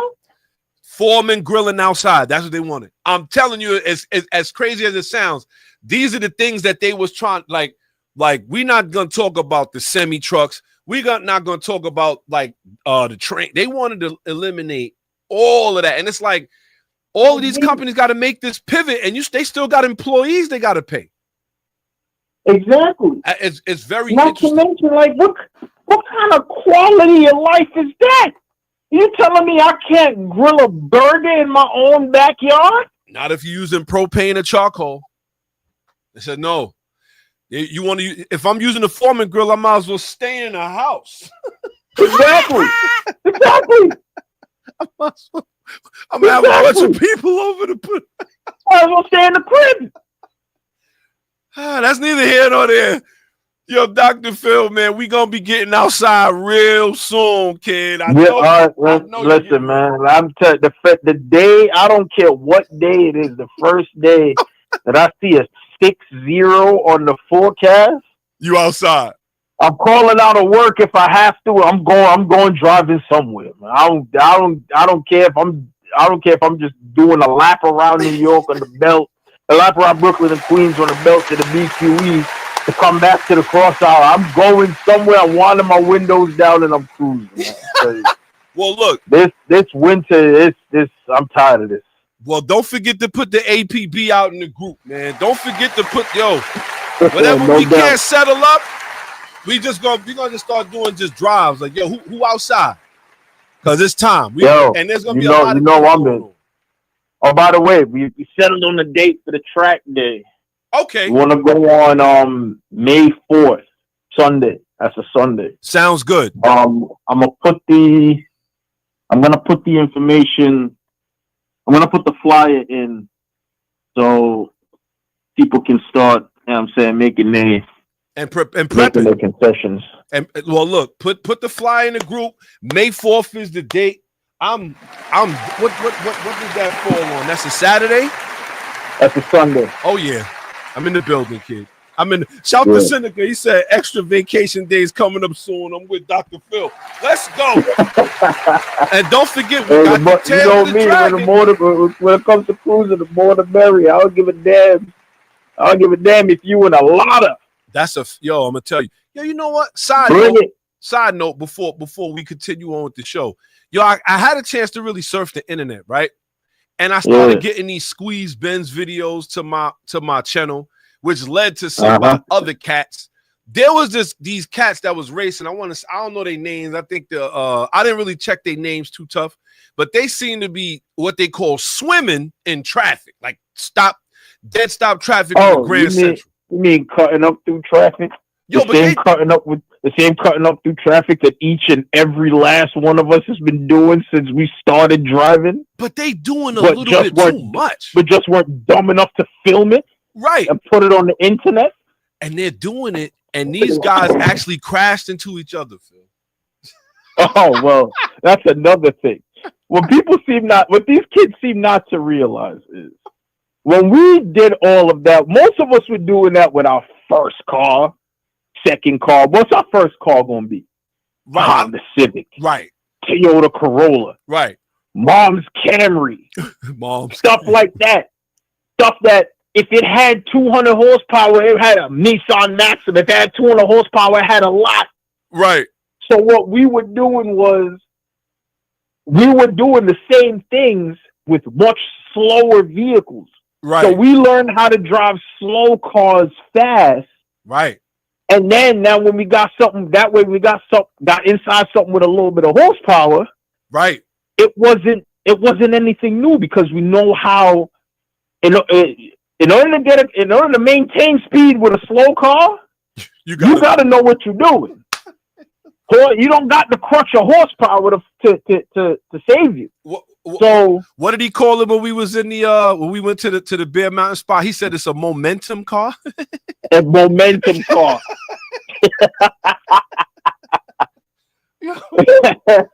So you're right, and when I saw that, you gotta these dudes is behind Benzes, BM, and I mean like, and then when they crashed into each other, Phil, they took off.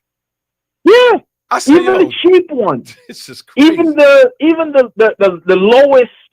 lowest tier ones, say like a BMW 330i. Yeah. Turbocharged, 250 horsepower, 8-speed automatic, 0 to 60 in the mid 5s. Right. Bro, that's a lot. That's a lot for somebody who doesn't know what they're doing. And believe me, contrary to their popular belief, they don't have a goddamn idea what they're doing. And they don't know what them cars are capable. When I saw it from my own two eyes, like I was like, yo, these guys are bugging. And then furthermore, they cutting in traffic. People are moving at 2 miles an hour. 2 miles an hour. They was doing things. Shout to Zoom for Zoom. He said, no, they different. He said, there's certain unwritten rules. They just reckless. And shout to Marlon. He said, understand. They are just reckless. So when I saw them, they diving in, but they like trying to drive between two cars. Like, so in the midst of them doing this, one crossed over to the far right in the far right lane, trying to like, I guess, get over. And the kid behind him didn't see him. Smashes into the car. Yo, Phil, when I say all the airbags came out like it was a parachute, all of them. I said, this is total. It's total. Yep. That's total. Yep. And not only that, after they was finished, when he crashed into him, his homeboy slid off the highway into the Grand Central sign. Yo, he looked at the car that had the airbags out. They said, yo, we good. And murked out. That on. I said, I know they didn't put that on tape, son. Yes, they did. And then they released it. And then they released onto the internet for the world to see. And it goes back to them just not being very bright. Just not being bright. It's just not smart. It was some dude, what was his name? M-Box? I don't know. And not for nothing, they consider that car culture. That's not car culture. That's the sad part. And it's like, and what sucks is we can speak out against it as much. We can speak out against it until we're blue in the face. Right. Next accident happens, comes right back on the news. Street racing, car people, yada yada, blah blah blah, and it's just like, yo, what the hell? Car gatherings. Now you got your local precinct. Every time people gather up to chill and talk at Canarsie Pier, you know what I mean? The 73rd precinct is on it. Right. And this is why I say they're confiscating people's cars and giving people tickets when absolutely nothing was happening anyway. And shout to Zoom for Zoom. He said, like, you don't use service lanes or ramps or go on white lines between lanes. And that's what I'm saying. Like, they're bugging. Like I watched this thing and I couldn't believe. I was like, yo, look at these cats. And then, once you start looking at one, the algorithm starts throwing 1,000 of them at you. And it was almost embarrassing. I was like, yo, look at, and this is why these cars won't be around too much longer. The SRT Hellcat Charger Challenger. Soon, I wouldn't even buy one used. I wouldn't even waste my time. That's one, especially if it's auto. You forget it, because those are the ones that they beating up. They don't want the manual one. Now it makes sense why. No, because the manual takes some semblance of skill to drive. Now we talking about the high performance Benzes, BMWs, and we could. There's a host of them. I can't go through all of them. But it's just the mere fact that everybody thinks this is car culture that bothers me. And it's like, at what point do you really just race? And then it makes me think, do they have work done? They got a tune and that's it. And it's like you in the street. It's when you look at it, man, it's like, it's scary. It's like when I see them and I'm in my Type R, and let's say, for instance, you get a Hellcat or something like that, I'm waving them on. Go ahead, man. Go ahead, man. Because listen, I'm not participating in that. That's stupid. How many times they'll pull up behind me, and you know me, the 5.0 is gonna get attention regardless. It's gonna get attention. So I'm literally in 6th gear at 2,000 RPM doing 65 miles an hour. Trying to save gas. Saving gas. Something will pull up next to me. And I look. I mean, I'm 360 degree field of vision. I'm always looking behind me, so I know what's coming up behind me when it's coming up behind me. Right. So I can look in behind. I can look at my rear view, see what's cutting, see what it is. Just like, yeah, I'm not engaging with that. Right. So then they'll come up next to me, speed past me, slow down, drive next to me as if to egg me on. And it's just like, hey, yo, listen. Just go ahead. Normally, before, if you'd have caught me 10 years ago in the same situation, 10, 15 years ago in the same situation, let's go. Right. But with the way these people drive today, it's just like, yo, I can't. Before, you walk up with a stranger and y'all going at it. And y'all going at it for a minute. Right. To the point where either you get off or he get off. You know what I'm saying? The flashes happen. You know what I'm saying? But look, the same meme when the dude when you were speeding with on the highway gets off and the dude is in the fighter jet and he's doing the 2-finger salute. Same thing. You know what I mean? But these days, with the way these people drive, you ain't making it. Absolutely not. Because I'll be damned if you mac into me. Now, and try to bounce. You can't drive. And then or bounce. Because you can't take a hit to your ego, or because you took a bad cut. And boy, all these kids do is bad cuts. Absolutely not. And so I will literally sit there. I'll turn the cruise control on at that point. And it's just like, yo, I'm not going anywhere, bro. Go. Yep. And eventually they'll fucking move off. Yo, shout to whatever terrible driving that they're doing, but I don't drive with strangers anymore. Yo, that right there is what I'm talking about. Because it's like now, like I said, like there's times when I was in the typo. I think I told the story before, like where I ran into a 458 Ferrari 458, Yeah. and not that we pushing speed, but I said, you know what, we going into the turn. Let's see what it's about. It was late. There was no cars out there, and he showed me what it was. And it showed me the difference between a Type R and R plus mode and a full-fledged sports car. So I gotta say, and mind you, he hit the turn and he was gone. Now I could have been like, yo, let me try to work as hard. Nah, forget it. That it was only that. That's where it started and that's where it ended. And shout to Zoom for Zoom. He said these new kids don't understand.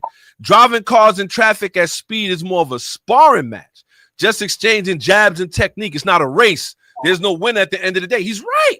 Exactly. He's right. We listen. We out here playing around 1, 2, 3.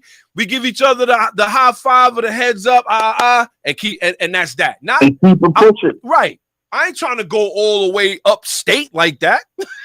Exactly. So very interesting, man. I just wanted to put that out there. If you've seen it, I've seen these kids put out video, and it's like the more I started to see, that is why the car culture is in trouble. And not for nothing, then now I'm done with it because I don't even want to support it. But you should see how many views they got, Phil. Mm-hmm. I don't even watch them videos. No. It's like, I mean, as I said, it's another view. I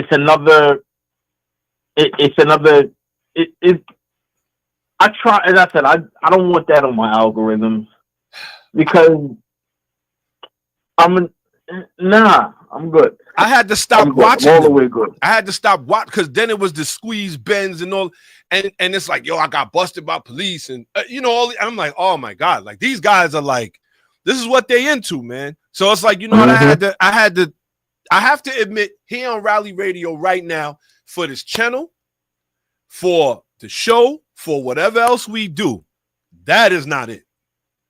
Nah. That is not it. That is not it. No, we not out here. If you drop the hammer from here to there or light the light or whatever have you, that to me is one thing.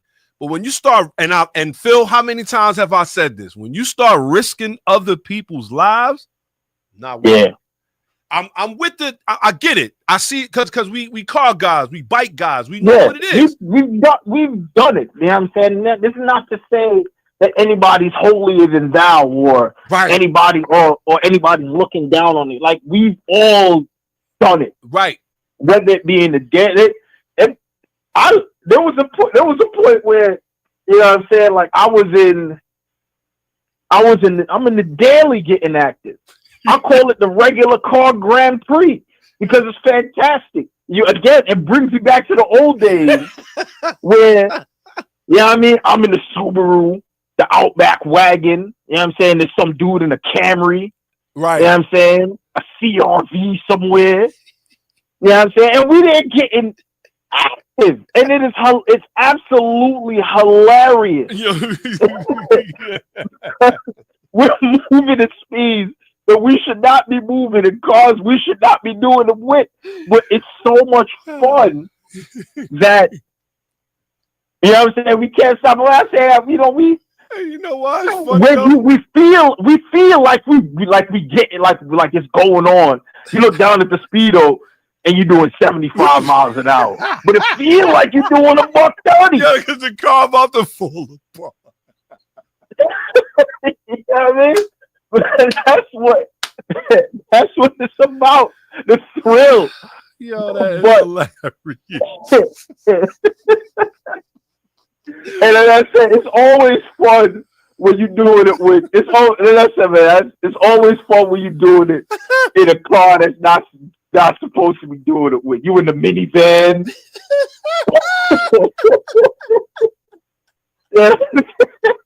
Yeah, you somebody in a Dodge Ram. He got the 5.7 Hemi, so he got some run.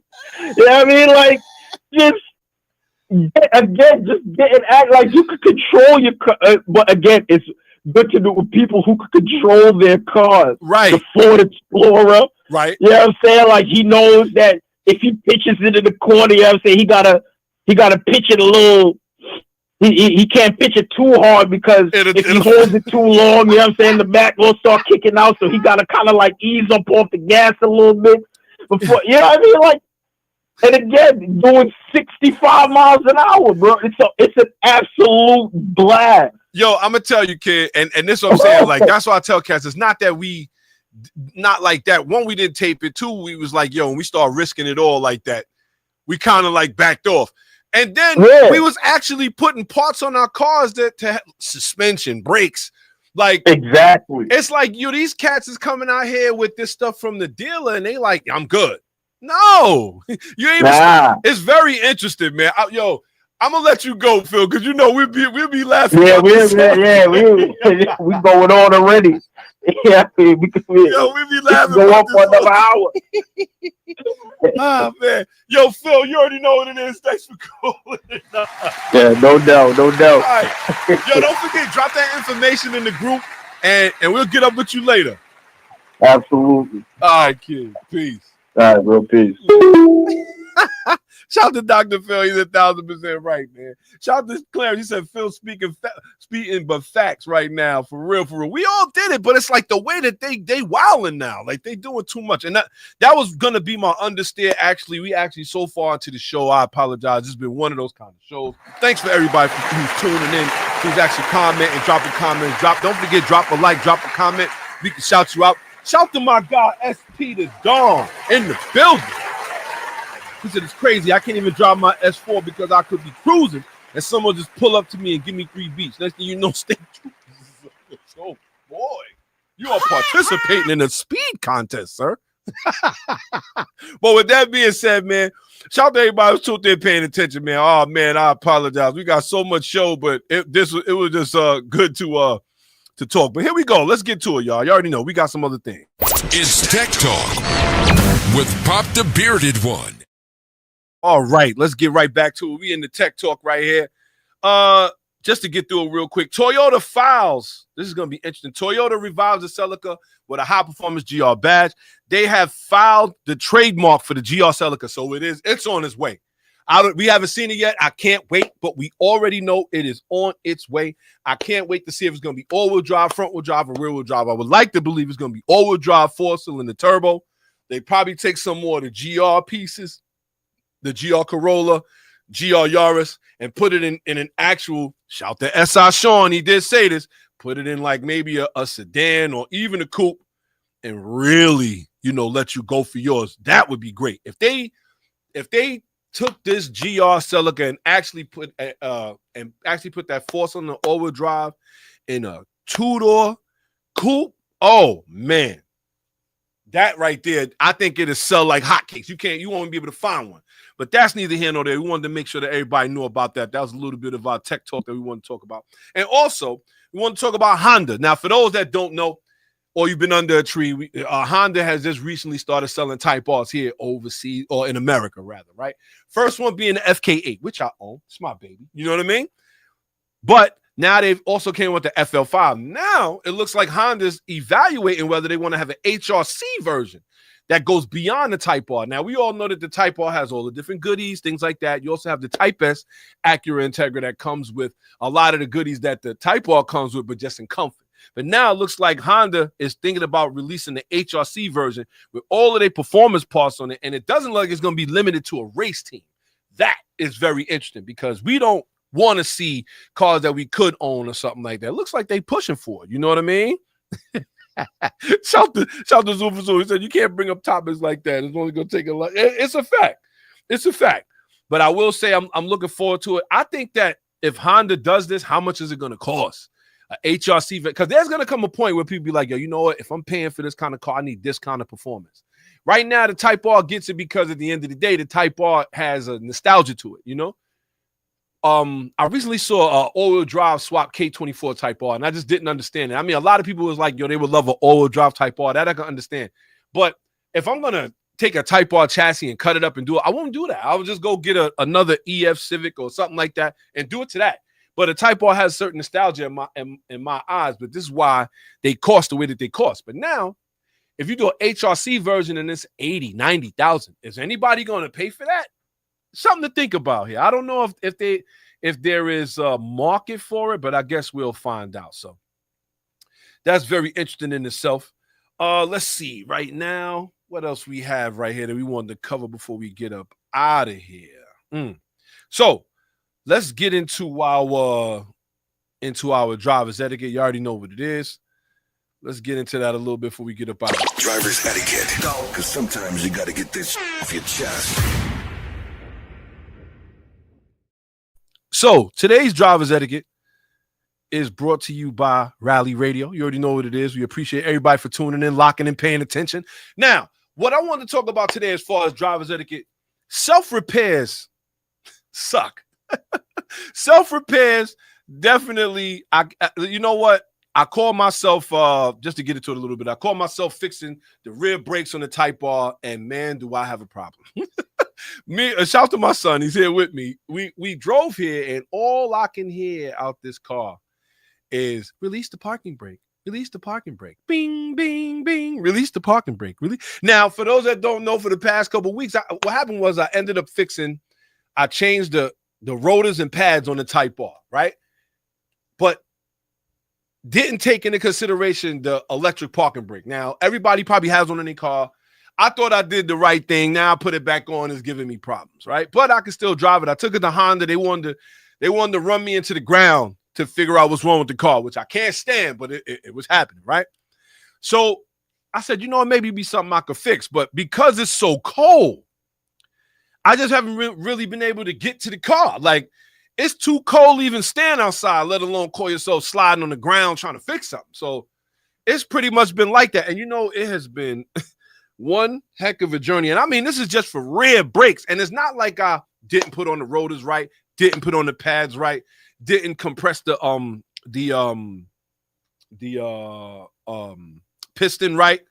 It's just a problem. And it's like, this is why a lot of people I don't see how you really want to work on a newer car. It's like, just because of stuff like this. But it really sucks, man. I really wish that we really lived in a place where it was a little bit warmer all the time. But I really can't wait till the spring and the summer get around. Like I said, on top of that, we're going to have a lot of different things going on. We're going to be driving around. Want to go to the Dragon's Tail this season. Got to make that happen. As a matter of fact, we are going to the Dragon's Tail. You know what I'm saying? Because it has to happen. But I will say, man, if you work on your own car, it is heck.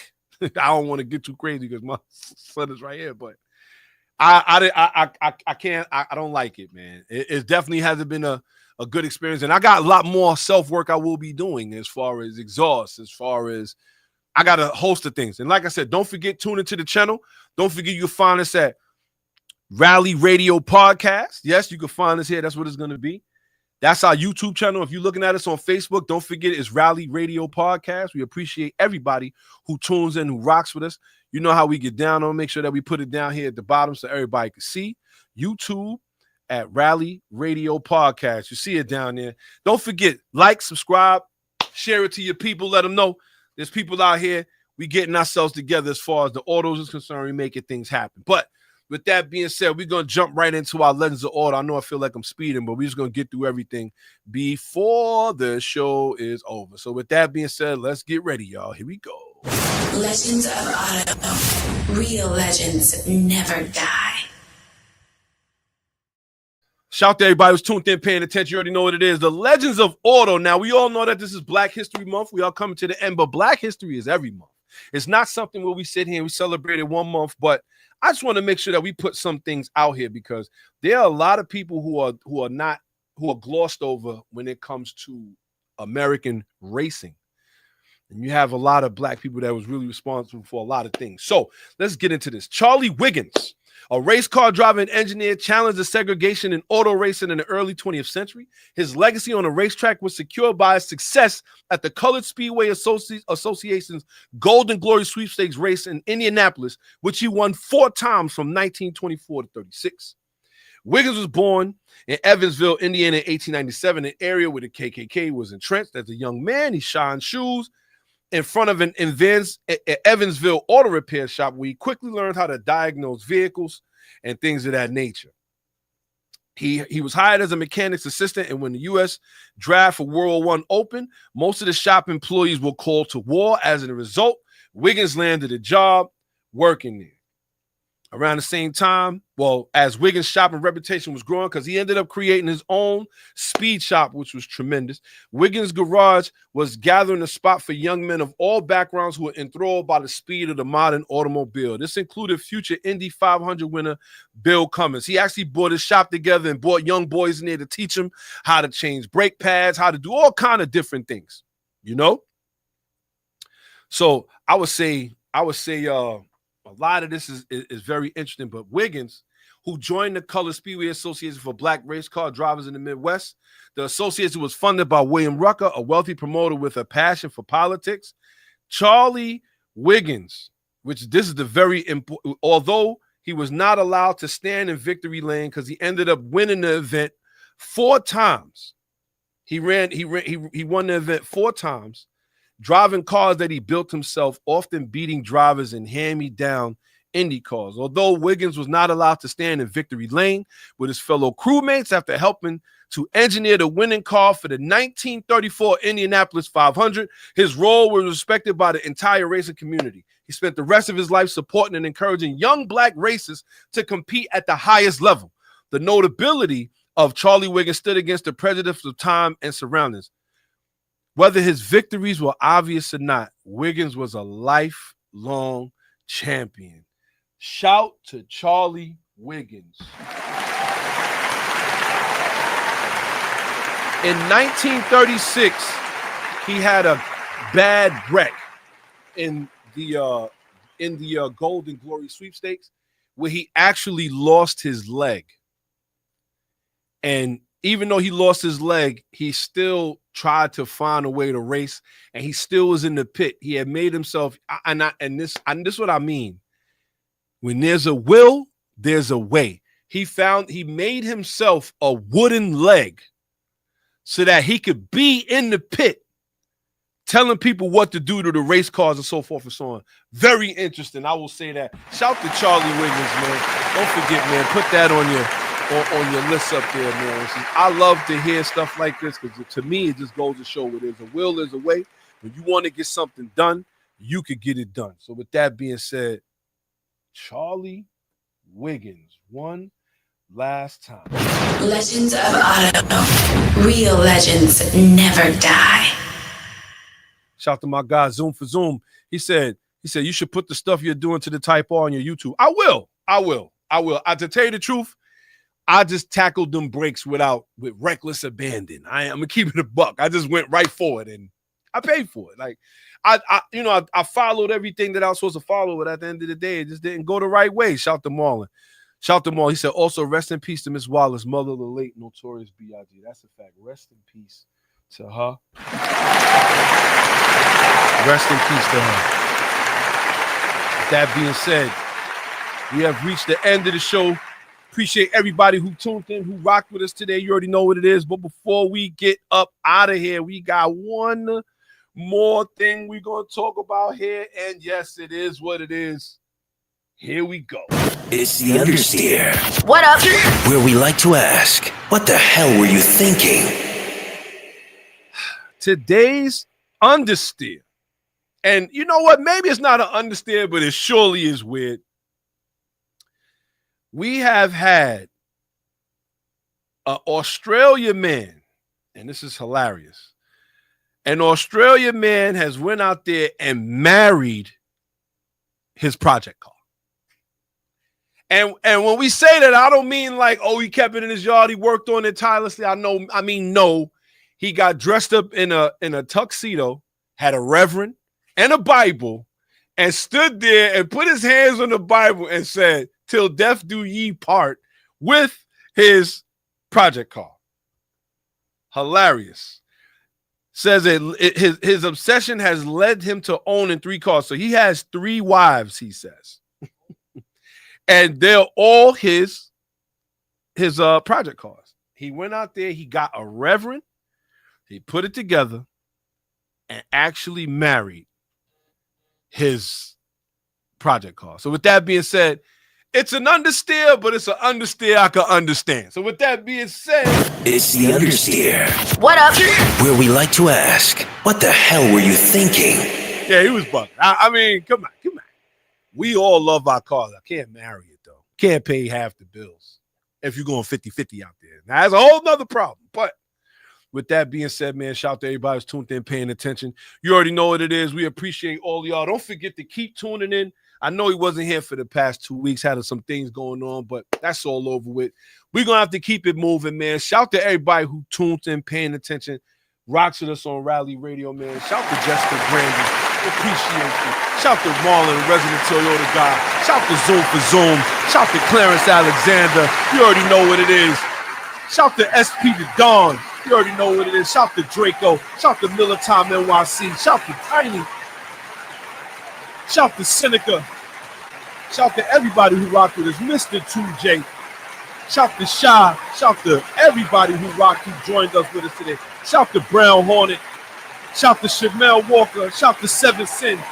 Shout to my guy, Cedric. And shout to my wife, Erica Allstar. And shout to my son for actually coming in here today and helping us. Come on over here. Stand in front of the camera over there so that people can see you. Quick. Come on now. You already know what it is. They're going to get a glimpse. Look. Oh, there he is. There he is. All right. We ain't going to keep him up here too long.